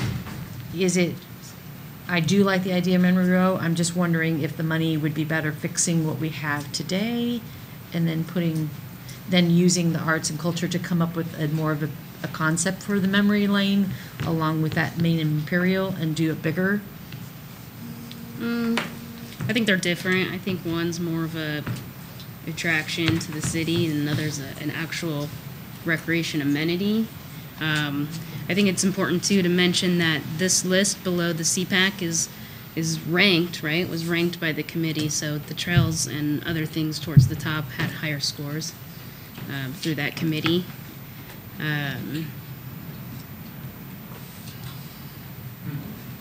Meredith, I immediately went to Washington Park where they have like I forget what they call them, but like there's a pull-up bar. Yeah. There. Yeah. Yeah. You obviously ruled out, or the committee ruled out, redoing that trail and making that, because some of that equipment's pretty old too. It is. Okay. Yeah. But is the idea to, when you do the playground equipment, replace that as well, or no? No, for this item, for playground replacement at Washington Park, it's strictly the playground. It's currently sand surface, and the playground equipment is Okay. probably 40, 50 years old. Then what would we do with the equipment that's kind of aging that's in there now? Equipment like that is actually fairly inexpensive. I think it's the installation that usually costs most on that. Right now, we're working with our landscape contractors to at least clean up those trails out there, because they're getting washed away and different things. The equipment, we haven't really explored that spot. Have you proceeded or made any progress with the people that have the fitness parks that they install in cities with the matching funds? Or Yeah, so there was a organization that had reached out to the city. They are trying to find, I think it's 100 cities across the country to partner with for this fitness zone type project. I think it's about 35 feet by 35 feet, looking for locations to install them. It's a partnership, but what it is It's about a $90,000 purchase, and they grant you $10,000. So you still have to come up with $80,000 plus installation. So it's not as attractive as we might think. Yeah. So anyway, this item is simply playground equipment at Washington. So you think that the fitness trail on Mary Row is more important than the Washington Park replacement? I mean, there's not a liability issue with the equipment being moved? I think that the committee felt that way, and that the fitness adds an element that the city doesn't have already, as far as the trails go.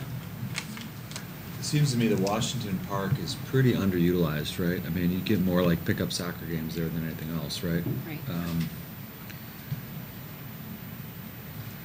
Is the thought that if we, I'm just kind of want to understand the committee, is the thought that if we spend that $250,000, more people will, like, do we feel like there's a need there, or could we just kill the playground altogether? I do believe there's a need. I mean, we definitely get feedback from people, but I don't think it's a destination park at this point. Yeah, because there's Sycamore Park is pretty close by, Holly, Kansas. Just given that multi-unit housing, I think there are options around there. I just wonder if, and having lived like 2 blocks from there, I know it's just not really utilized. That park is. No, and it's kind of off, a little bit dark at night, and I think people avoid it because there are possibly undesirable activities that occur, and so I think people are choosing to use the other parks. But sure, if we upgrade it, I think we would probably be able to turn that around. You'll see it on next year's list, I'm guessing. It will always be on the list. Okay, keep moving forward then. Richmond Street ball field upgrade. Any comments on that, Meredith? Sure. So, as you know, Little League Challenger group and I think their rookie group was displaced recently because of the sale of the Imperial School site, which was the baseball field that those groups were using. So we're at a shortage for field space. My understanding is that they were using Raytheon's field this past season, and that seemed to work out well. D.R. Horton provided Little League with $100,000 to either renovate or build a new baseball field. And so one of the options that we were exploring was upgrades to the Richmond Street field that would allow the access that they're looking for in terms of children with disabilities or in wheelchairs, making that field more accessible and more accommodating to that group of people. The challenge with that is that it is on school district property, and so it comes with a whole host of other challenges in terms of construction and making improvements. I think on we the heard from the property. district that they're open to the concept, but they'd like to combine it with some future broader construction projects on the property. Do we know, is there any certainty about the future use of Raytheons? Have they made any kind of long-term commitment? At the current field that they have? Yeah. I don't know. Just because I think Little League. for physically challenged people, I mean, that access is going to be much better there at Raytheon, right, with parking and everything else, getting in and out of the field. I believe they've been using the middle school as well. Doesn't that dry up in future years when Raytheon develops it? Redevelops it, probably. But I know that the middle school has been accommodating and they've been using the middle school. I mean, we could ask Melissa, I don't know if we can. They have to have parking close by for the Right. children with different abilities. I think Raytheon, weren't they going to move their field to the other side of the project? And also there's a possibility they're going to give us 4 acres for parkland? The long-term plan from Raytheon's project is to move the field to the back of the property. As to having public access or not, that hasn't been determined. It all kind of depends on how Raytheon develops it themselves or it gets developed by others. I thought that was a deal point, Sam, in the development agreement, is that if they do relocate that park, that they will provide public access to it. Yes. I think it was. And give us 4 acres for parkland. Well, it's that. No, I thought theirs was separate on the backside that Sam's talking about. And then they would have it partitioned off so there was access, but I thought our land was going to be closer to the back of the golf course. think we're talking There's about the two. same land. There's two They would relocate the park, and they would provide, if we want it, they would provide us with public access to that. What I'm not remembering is the maintenance responsibilities. Okay, so downtown street, tree lightings, that goes in your downtown bucket? Yeah. Sounds like. The missing sidewalk annual cost, that's just So replace those pieces? Yeah, the policy question there was that there are some sections of town where there aren't sidewalks. And we would like to eventually put sidewalks in, but how does that need measure against, and from a liability standpoint, measure against broken sidewalks? And I think the broken sidewalks won the prioritization decision from CPAC. Okay. No comments on that? Okay. And then the teen center upgrades. The next 7 are rec and parks. And Meredith, if you want to just quickly breeze through those? Sure. Quickly? Teen Center upgrades, basically, if you've been in the Teen Center recently, which I don't recommend, it's made up of donations. I mean, that's a simple way to put it, is that all of the couches, TVs, equipment, ping pong tables, pool tables, it's all donated equipment. So, a vision for us would be to upgrade the furnishings inside the Teen Center to hopefully attract more teens to the center. The outreach office conversion. This is our outreach services, which are Meals on Wheels and senior in-home care, among other things. Based out of the Joslin Center, but it was sort of this side building at the rec park, which during the winter rainfall was flooded. And so we've had to relocate that service inside the Joslin Center. Some of the activities and services that they provide are sensitive in nature in terms of medical information and just needs of community members. So we would like to somehow create a space that would allow that privacy that the services require. Racquetball courts refurbishment, this is sort of an ongoing thing every 5 to 6 years. Something that, again, it kind of has to do with water. The way that the courts are placed up against a slope in the park gets moisture into the walls and then causes the interior surface, the painting, to deteriorate over time. It's more of a maintenance thing that really should be kind of on an ongoing schedule. Playground shade structures, this is something, it's a large number, but what that entails is several playground to be covered with shade canopies. They could vary anywhere from 50 to 60,000 to about 80,000, depending on the size of the area that we want to cover. This is something that the community's made pretty evident that they're looking for in terms of minimizing sun exposure and allowing kids to play a little bit more freely on hot days. So that 325 was more of a bulk price to just kind of implement that across the board on our playgrounds. Softball field bleachers, again, just this one's just a replacement cost due to the age of the bleachers. I think they're original. Skate park renovation. This one is sort of born out of a bit of a grassroots effort that we're starting to hear from the teenagers in town and adults, quite frankly, who utilize the skate park, is that it's about 15 years old now, and skate park, not technology, but design has come a long way. It's evolved a lot. And so not only are there areas that need to be sort of maintained and improved just from a safety standpoint, this number is actually a redesign of the skate park renovation. We have several anxious kids who feel like they can fundraise some of this money, but we'll leave it at that. We have more information if you need it. The El Segundo Boulevard Median Landscape Project, that's El Segundo Boulevard, basically from Aviation west to Continental or so. a lot of landscape projects have occurred, aerospace and the Air Force Base, and our medians really aren't up to par. It's another entryway into El Segundo through the business corridor, and we feel that the improvements in the median would Still have really FICA enhance streets that. there that are uplifting the street as well. Yes.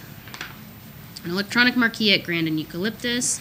This is a vision just sort of born out of our, staff conversation in terms of marketing and outreaching to the community and finding other ways to sort of get the information out versus the traditional vinyl banner hanging and, public works resources going up and down, up and down, up and down, reprinting banners that are old and damaged.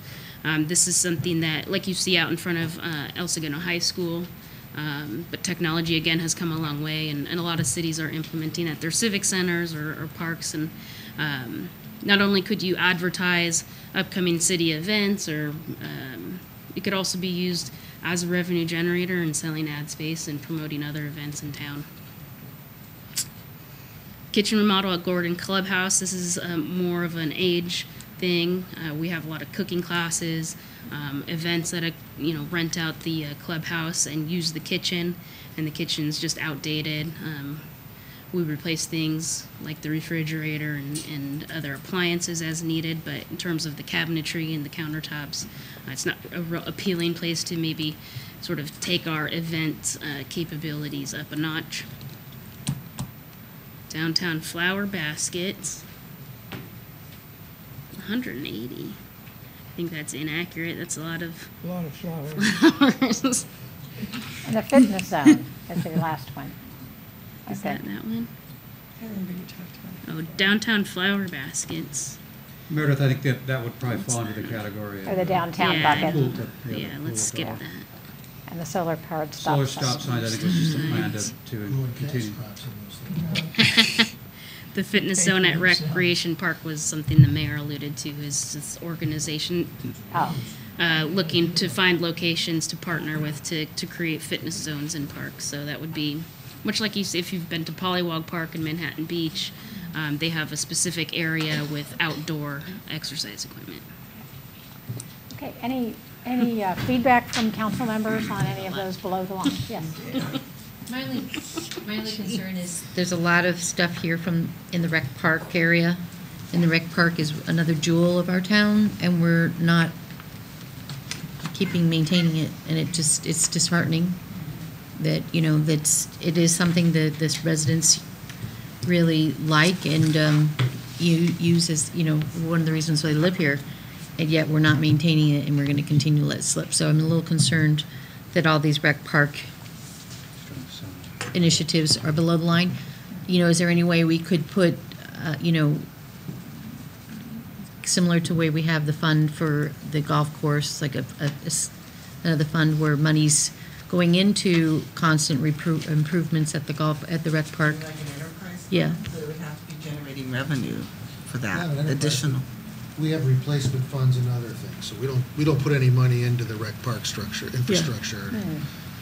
And that's what maybe we should be, rather than because I just feel it's something that it's unique to El Segundo, and we're kind of letting it deteriorate. Yeah, I think that's been a concern of mine too, is when it's stacked up and against, street repairs and other capital improvement projects in the city, we fall to the bottom of the list sometimes. But I think from my understanding of history tells me that there used to be a capital outlay line item in the park's budget that would allow us to sort of improve some of these areas on an annual basis. We've talked with Joe and Greg about doing something similar to an equipment replacement fund and putting in these types of large equipments that would allow us to over time fund it, and I think that's a better approach. Okay, so Greg, have you gotten the feedback that you need in order to come back to the council? I'm sorry, Drew, There's you're one okay. thing that would be helpful for us before the next meeting, if we just had some, even if they're rough data points on how many people use what. Like, I know the skate park for example, gets a lot of traffic. Right, a lot of. I know the softball bleachers get a lot of traffic, but just some relativity in terms of, especially on the Rex Park side, like guesstimates on how many people use it in a certain time period would be helpful, I think, to know. Yeah, like for me, the fitness trail on Memory Row, I know people think they want it, but how many people will use it compared to how many people use the clubhouse? Or, you know, I feel it's a nice to have and it's something new and it's different, and I think we should eventually get there, but we got to maintain what we have and keep it up to a standard that it doesn't become, like you said, like the teen house, the teen center is getting very shabby. We don't want to be known as the shabby rec park facility. I went into the bathrooms at the clubhouse and I was quite surprised at how run down they were. And that's our face, and it's, you know, these are little kids going into those bathrooms, and they're pretty bad. I was pretty disappointed. Well, one option council would have would be to take one of these items off the list and allocate those funds towards rec park maintenance needs, and let Ken and Meredith and I work on prioritizing those and picking them off next year. I mean, I would be open to that because I mean, not to reopen the conversation, but part of the facility needs assessment was to get that list and those dollar amounts. Right. But there's lots of need, and we could figure out, staff could figure out what those needs are and start picking them off as well. Or challenge you to take 10% off each one of those items and allocate some funding back into the Parks and Rec side of it too, so. So it sounds like there's certainly interest on the part of the council of doing something. Who else agrees with me from the council that we should be putting some money into upkeep on our rec parks? I agree. Certainly. We should be addressing the issue, how do we address it? Yeah. It always loses in the money game, right? Right. Yeah. So we need to do something to. Having some kind of funding source. Yeah. So, But I okay. mean, we really need to look at the bathrooms and just the clubhouse. I mean, Meredith, you're there all the time. It's pretty bad, right? So could, They're old. They're old. They're built in the 50s and they look that way. Yeah. So assuming we allocated everything, we're not, but allocated everything above this line, which is the constraint for that department, how much is left for technology? Since I'm struggling with, 'cause we have yet to get through technology. Right. We funded, in this approach, everything that's on the technology list. And we think we have enough dollars to address everything above the line. So all these technology projects on page 5, there are funds available for them? That would be part of the $3 million that you have at your discretion, yes. Okay. So I think, can we move into But are that we going now? to do we're going to do a similar exercise, right? Because we might So- find that some of these, Okay. So if Aren't it's, worth spending money. if it's okay, let's go ahead and move into, just in the interest of time, I think. have just one more Oh, question yes, about the please. parks and the shade structures, 325,000. That's a lot of money. Yeah. And that just goes over the playground. I mean, there's an entire, we have parks all over the city. We're blessed with beautiful weather. We have kids playing soccer and baseball. So $325,000 is a lot. Estimated to be, I think, about 1, 2, 3, maybe 5 different structures. So there's 2 at Rec Park. I think Sycamore is one of our more heavily used. Holly, Kansas, sort of the ones that are more heavily used is where we price these out. So like I said, if one playground would probably be $60,000 to $100,000. Well, for me, I'd rather update our clubhouse than put shades up. For me, the shades, there's trees, buy a canopy, buy an umbrella, but I believe our clubhouse is dated and needs some tender loving care, and that to me is that's where I would put my priority. And I think it's important to say too that when we do come back around and replace an entire playground like we just did Hilltop, we designed it with some umbrellas Right. into the playground equipment. So, when we talk about Acacia, I'm sure that'll be something that's prioritized to include in the design. Correct. And then if we move to Washington Park, we would do the same. So I think as equipment and playgrounds are refurbished, you can add shade elements at that time, would be one approach. Okay, can we close this one up then? Yeah. It sounds like there's a lot of interest in Parks and Recreation, so that's been a rich conversation. We'll develop a So- recommendation for the 31st that puts some money towards rec park building maintenance, some additional funds. Right? Good. Okay, Maybe technology. they come from the Memory Grove project. So I think we're ready for this one. then. Technology, yes. Technology list. So that should be the very next page in your agenda. And I do apologize, I think it is in black and white in your agenda packet. So it's a little hard to identify. But we have three different categories here. We have one funded in 16-17 general fund money available. That's a light green, and I'll just go over those projects real quick. The building permit system, which is the fourth down. And then 5, 6, 7, 8. Eighth project down, cashiering system. Tyler Eden, at mid-year, council allocated $51,000 for that, plus we have $9,000 that's available. The business online, which is $17,000, that was part of the approved budget for 16-17. Rec park management software, $60,000. I don't know, Meredith, if you can speak to that, if there's funds available in 16-17 for that? Yes, these are an equipment replacement. Okay.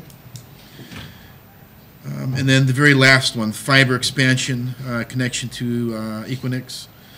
It's $550,000. And then Captain Avansky, if you could speak to the available funds there. Ongoing project that was allocated through the council. Okay. So those are the projects that have funding already identified in 16-17. And then the next category would be other funding sources. So there's COPS fund, equipment replacement fund, and some other funding sources, asset forfeiture. And the first one there is the in-car cameras, second from the top, $450,000. There's funds available in the COPS grant to fund that. And then if we go all the way to the bottom, third from the bottom, the CAD RMS, $240,000. There's funds there available in the equipment replacement fund. And the one right below that, public safety radio replacement, $1.3 million. There are available funds in equipment replacement and asset forfeiture. Then the last category, 17-18 general fund request, $865,000. That's going to be the top one, website and intranet, top one on the list. So we're asking to allocate $100,000 to that. Third one down, the regional ALPR cameras, $375,000. We're asking to allocate towards that project. Fifth one down.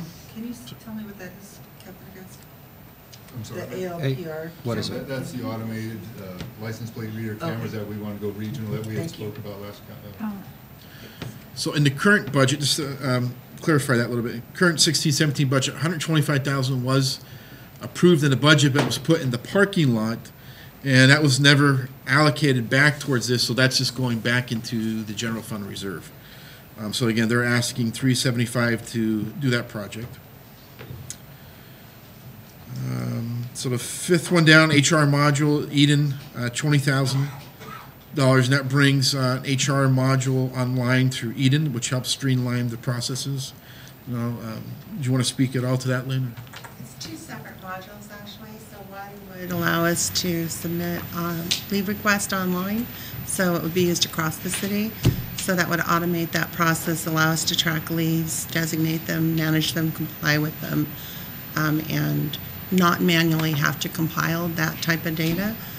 So I think it would be a benefit across the city. It would automatically populate those approved leave times to the timekeeping system for payroll, which would free up a great deal of their time as well. And then I believe the other one was benefits. Right now we do benefits on spreadsheets, so this would allow us to do our open enrollment and our JADs and our changes and things, with an actual system. The next one down is the library patron computers for $20,000. We're asking that to be allocated. And Deborah, did you want to speak to that at all?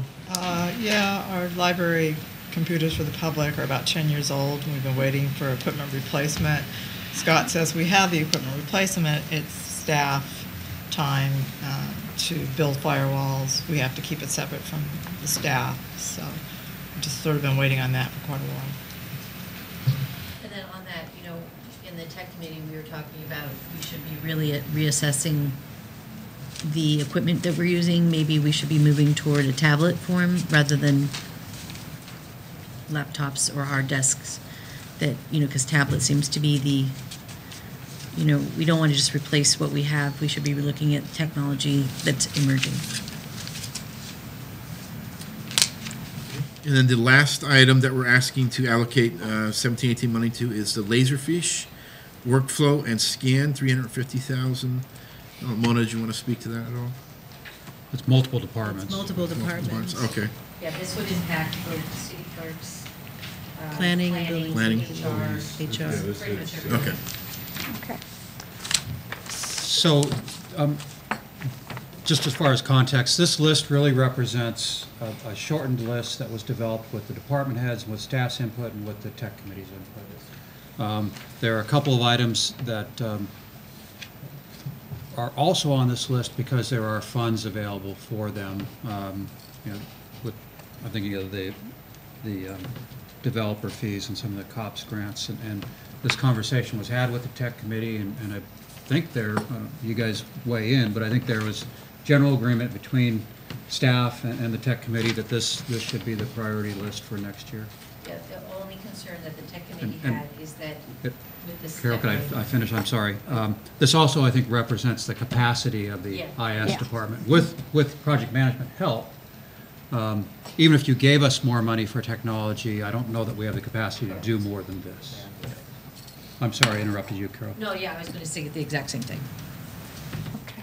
Because they said, you know, the tech committee's comment was a staff of 3 investing $3.8 million is a lot of, Yeah. a lot of effort. So what input are you looking for at this point, Greg? Just any questions or comments that council may have at this point? Yeah. Okay. Are there any questions or comments from council? This list has definitely gone through the fine tooth, with It's the gone fine through tooth it, comb. okay. It's been really vetted. Okay, very good. Okay. Okay. So the next step on this, Joe or Greg, could you explain, is that coming back on August 31st? Yes, I'm sorry, there's one other item there in the bottom, additional operating. Oh, okay. Sorry. So I'm still working with some of the department Okay. heads. They were instructed to look for efficiencies within their existing budgets and to maintain status quo.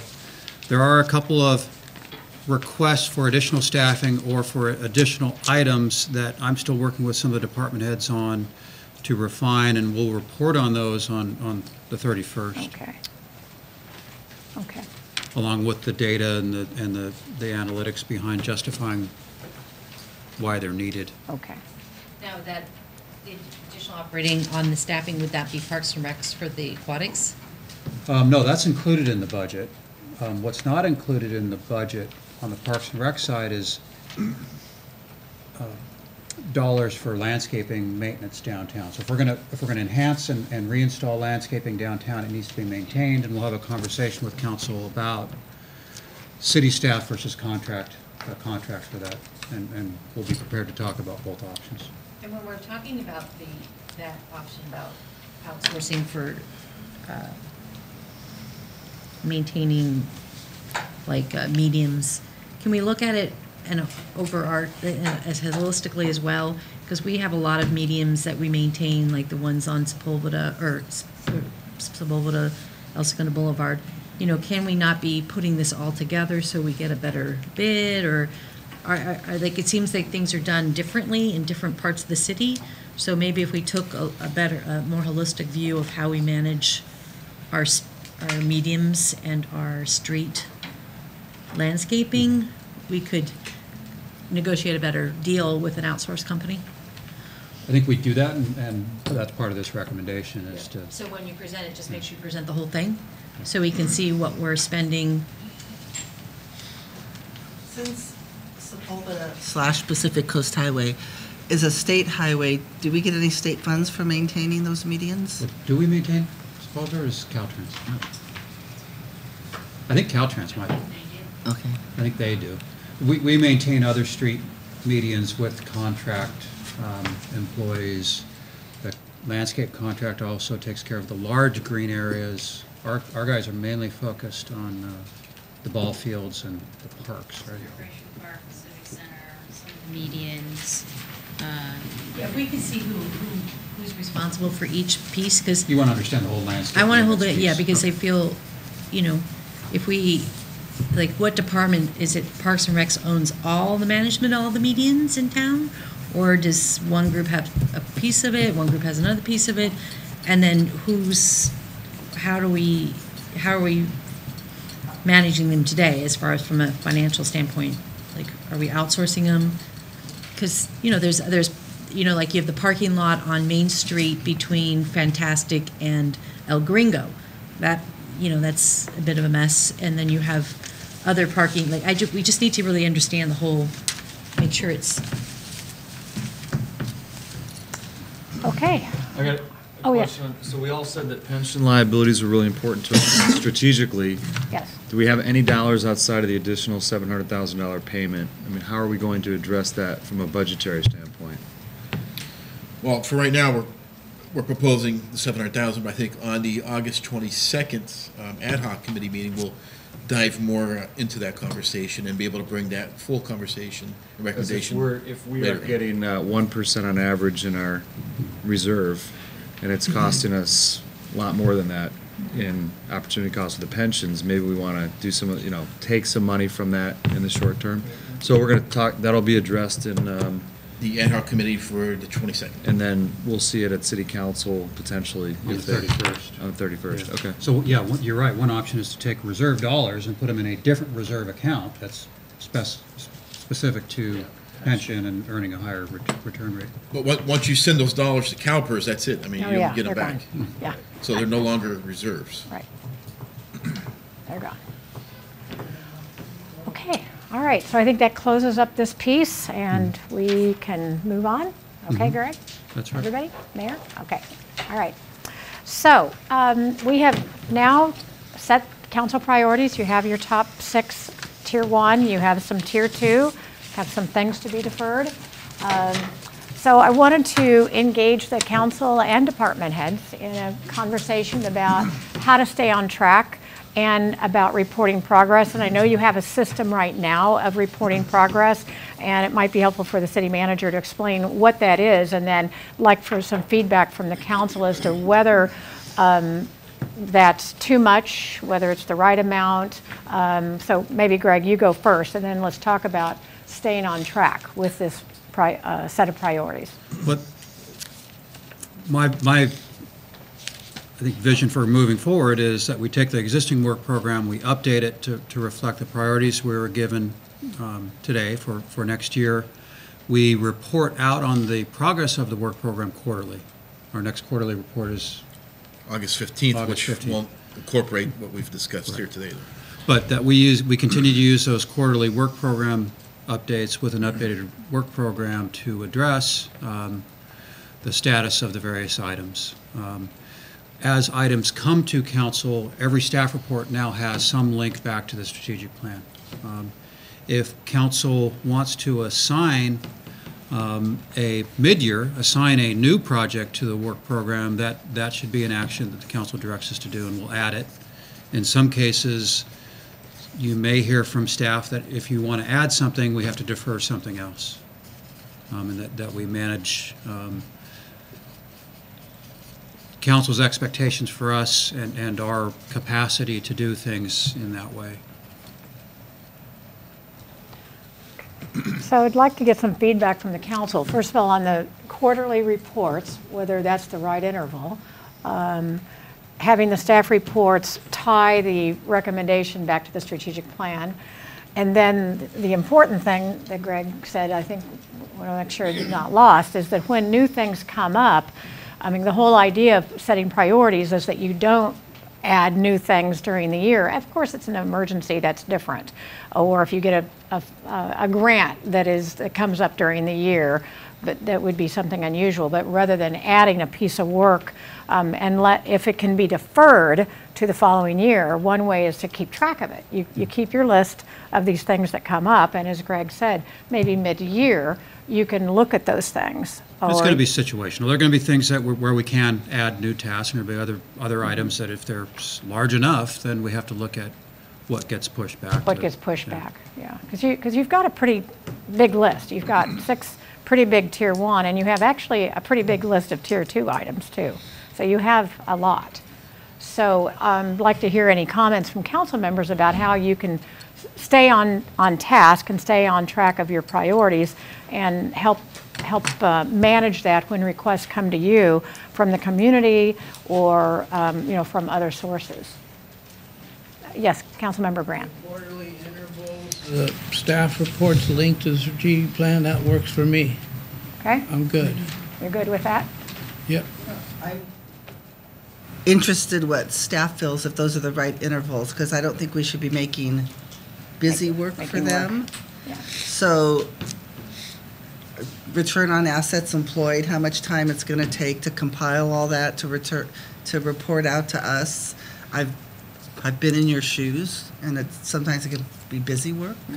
So I want it to be productive and have value for council to look at. Yeah, and I think so. You're inviting staff to comment. Some cities do that twice a year instead of every quarter. So. Could we just get quarterly green, yellow, red? Green is we're totally on track. We said we're going to get a Q2. We're on track. We're on budget. Yeah. Yellow is there might be some delays. We don't know yet. And red is we got a problem. I mean, just like a dashboard, high level. Yeah, dashboard, stoplights. Yeah. I mean, Something. Look at it. So the summary, the detail of the quarterly reports is something that concerns me, right? Summary reports on the quarterly basis with headlines and explanations if you were not on track or what's important, right? Yeah. Well, and you have a more refined list now of priorities. And so if it is in part focused in on this, you could certainly use is it green, yellow, red? Green, yellow, red. I just want the metrics. We came out of last year saying we got to measure. Mm-hmm. I think we've done a pretty good job, but one thing I pointed out to Greg was there's some inconsistencies in terms of one goal is being measured one way one month and another way another month. So just some consistency there. I think we have an opportunity there, which is normal. And I also think that we should be at a point now where we have a baseline. So I think what I would like to see, I can't speak for council, is that, hey, we're trending up or down relative to where we were last year or relative to our surrounding cities, whatever the appropriate benchmark is. But we're a year in now, and I feel like we should, rather than getting a comprehensive list, same kind of thing. We have a problem here or not. This is a good, this is bad. Crime is red because we had a major gang incident, who knows what, but like not an exhaustive list of every metric, Greg, but ones that we want to draw attention to because they're exceptions. I don't know how you guys feel, but to me, when I get that list, I feel like we gloss over it because there's just so much there versus saying, hey, we need to focus on this one. This one's problematic for us. Keeping it at the most important level, the things that are most critical. Well, and to tag on to what you're saying, I also feel now that we're a year in with the KPIs, we should be now identifying areas for opportunities to change as a result of the KPIs. Like, what are we doing with the KPIs? What things have we changed or triggered change as a result of what the KPIs are telling us?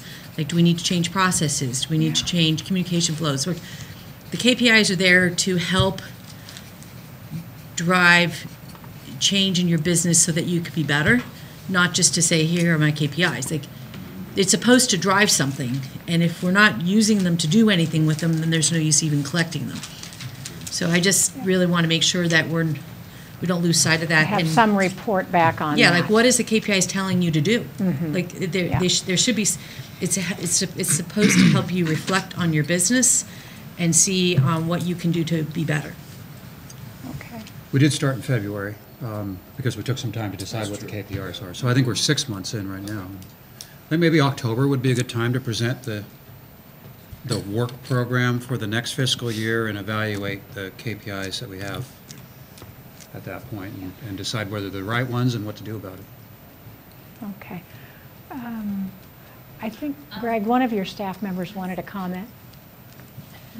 She did invite staff. I'm sorry. I just noticed from mine, and I'm meeting with Joe and Juliana later today about this.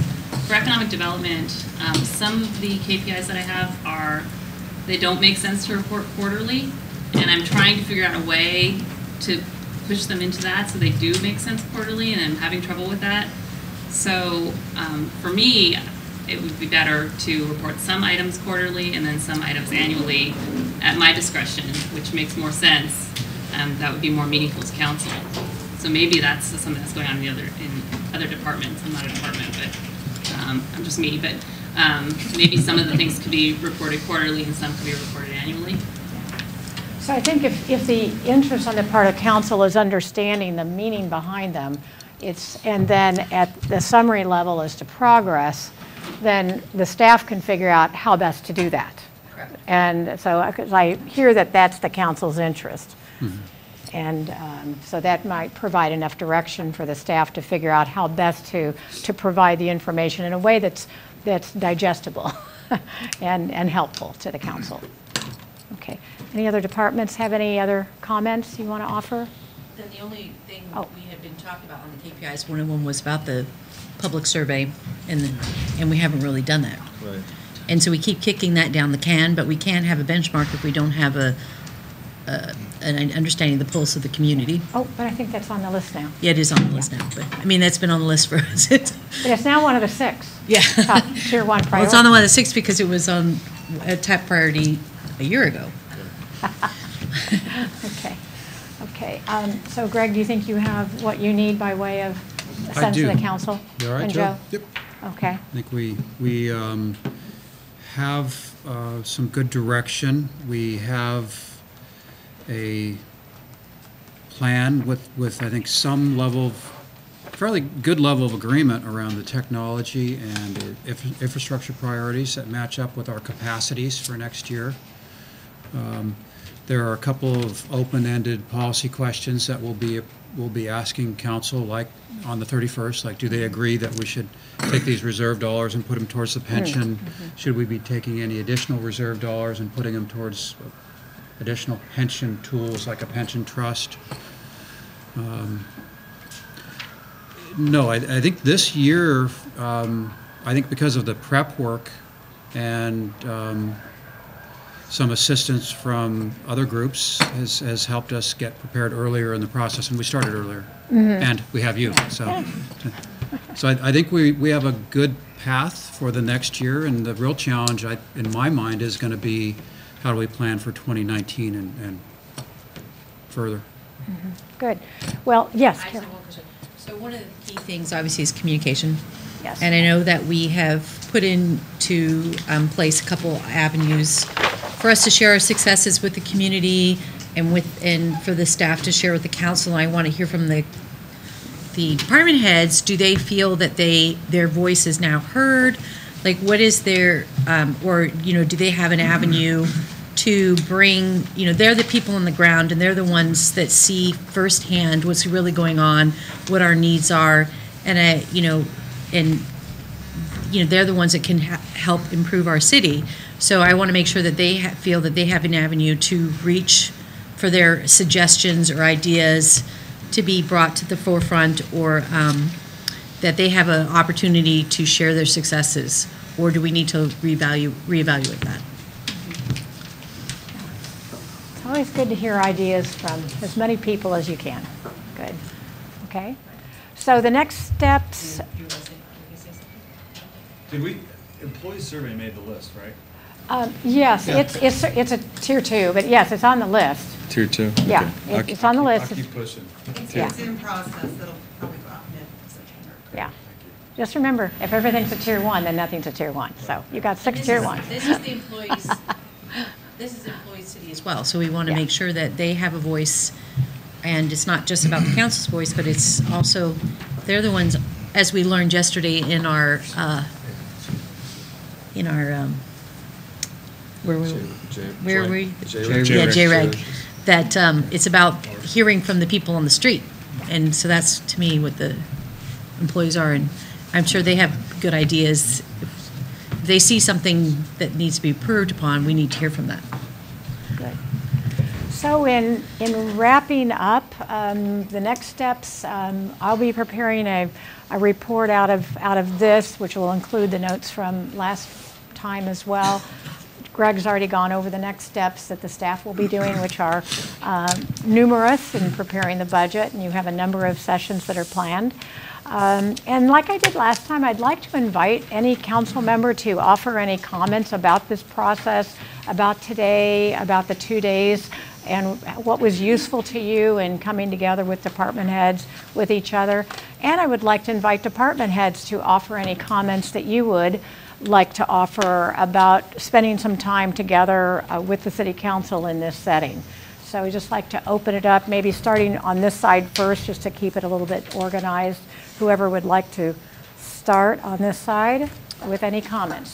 Yeah, I'll start. Okay. Well, I'd like to give special thanks and recognition to Leanna Osborne, who's walking around right now. Yes. Without her support and behind-the-scenes work, it wouldn't have been successful. So really, she was really the driving force to helping this be successful as it was. Thank you, Leanna. Okay, very good. And Greg? Oh, I thank Mashia. She's been here for each of these sessions as well, and appreciate that. Yes, absolutely. The department heads did a lot of work on this. Like I said, I think we came together, even though people have different priorities, and I think we came together on a number of these recommendations. Joe's done a great job in keeping us focused. And then as far as the council staff interaction, this is really about alignment. We need to understand what the council's priorities are. We want the council to understand what we think the priorities should be, and we want to have clear direction coming out of this process so that we can put a budget together and that we are doing the work that most closely aligns with the policy direction. And Jan, you've been very helpful in getting us to that point. Thank you. I'm happy to help. David, you want to make any comments? No comments from me. You've been sitting there dutifully, making sure that everything was done legally. I'll plead the fifth on that.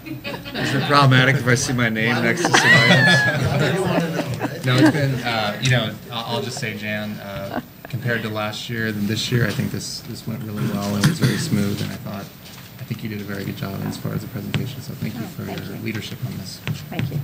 I was going to say the exact same thing. And in addition, I really appreciate the candor. I think everyone's being completely candid with their opinion, but respectful at the same time. So I really appreciate the opportunity to sit in the same room and share ideas. And I hope that, I might even encourage you, Jan, to do like an anonymous survey after the fact with the group. Well, versus sitting right here. No, I see it here, but I'm just, Yeah. Like, I would love to know what the department heads really think about the process. Do they feel like their voice is heard? I think we're going to get some of that through this employee survey. But thank you. Yeah, good job. Sure. Well, thank you.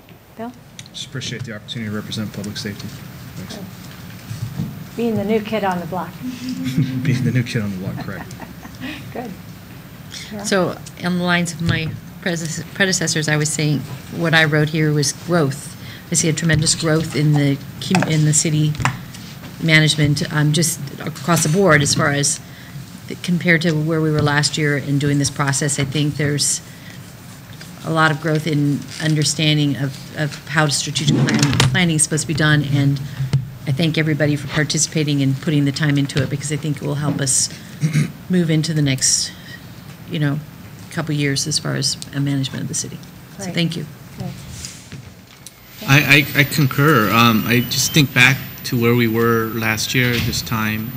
I see a lot of new people, a lot of new department heads, and I think 16-17 was a tough year. I think the city hired a lot of new people, a lot of new great leadership, and I think overall as a group, I think this year's sessions went a lot better than last year, and I think we all got better for it. So I think it's growth. So applaud ourselves, I say. Yes, very good.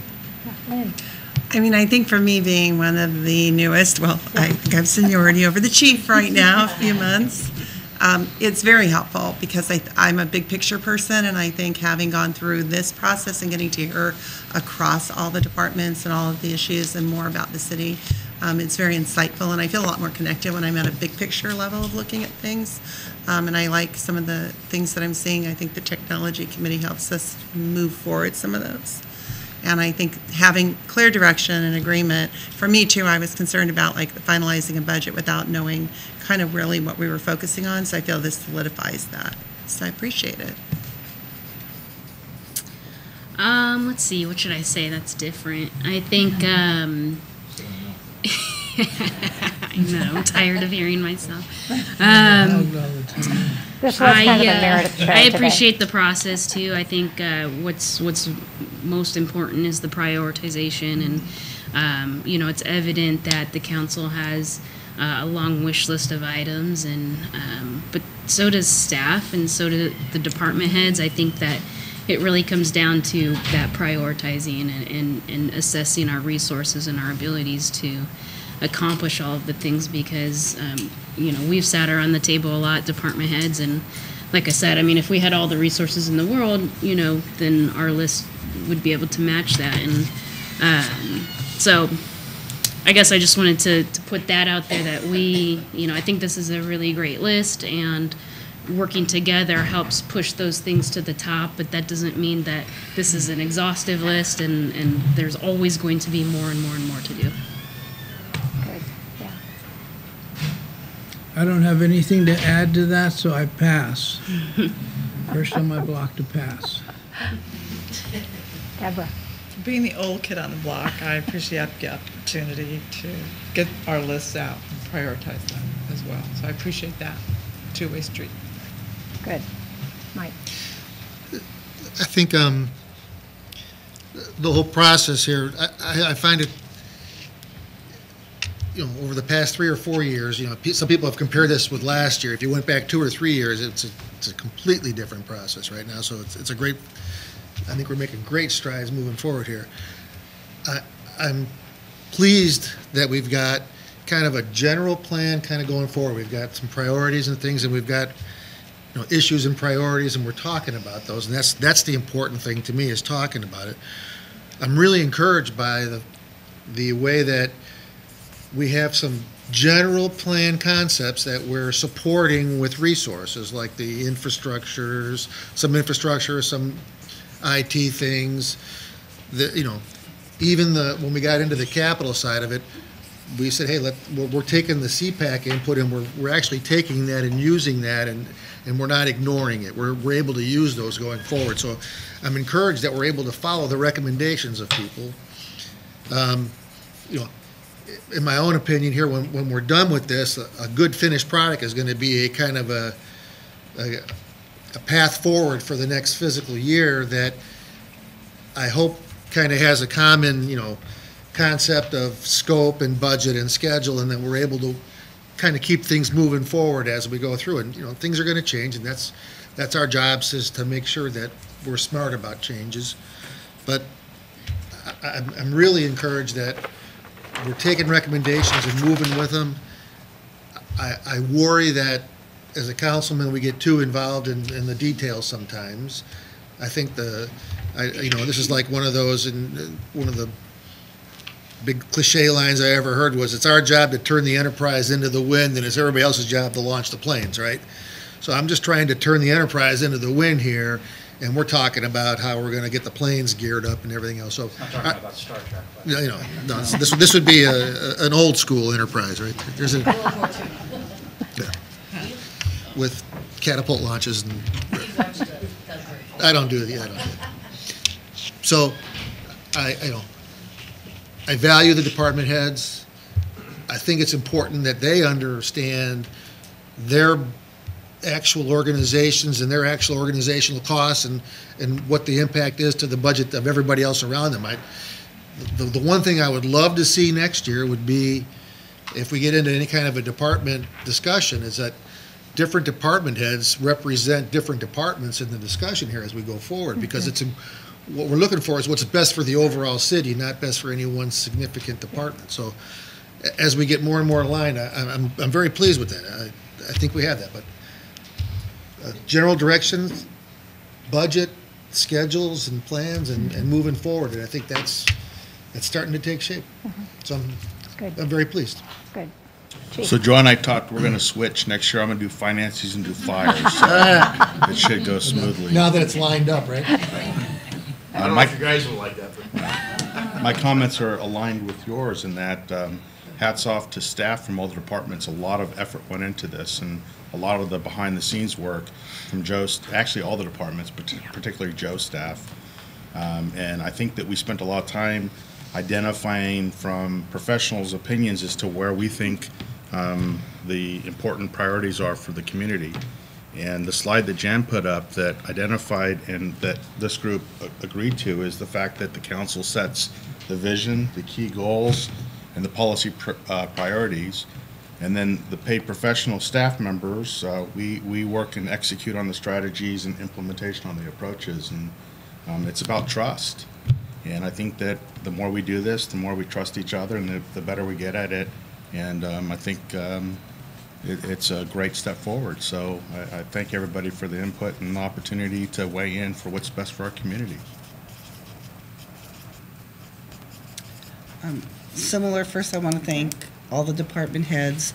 We've been here 4 hours, but I know there were weeks of work that went into this, especially Joe, your staff, Greg, Jan, you were a wonderful leader for us, and you have a lot of knowledge, and it shows in your conversations with us.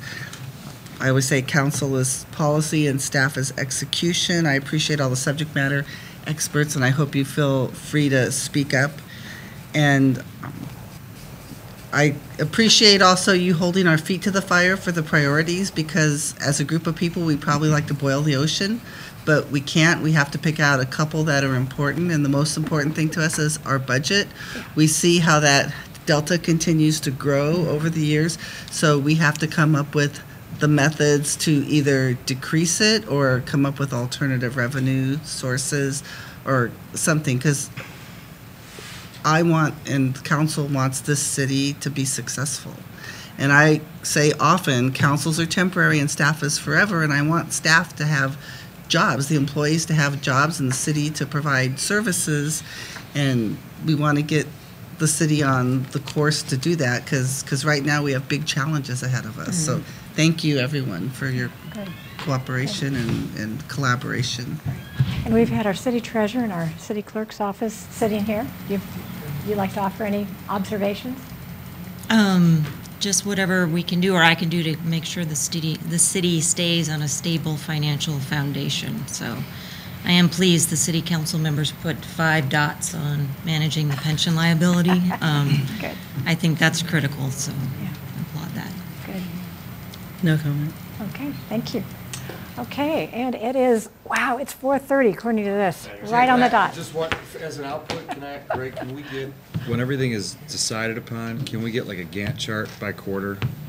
That's like, here are the projects, the duration, so we can visually see, here's where we're at with these projects, because it's hard to keep up, and then you have stakeholders asking you, where are we at with this project, where are we at with that, if it was just, and then green, yellow, red, this one's off track and off budget, but.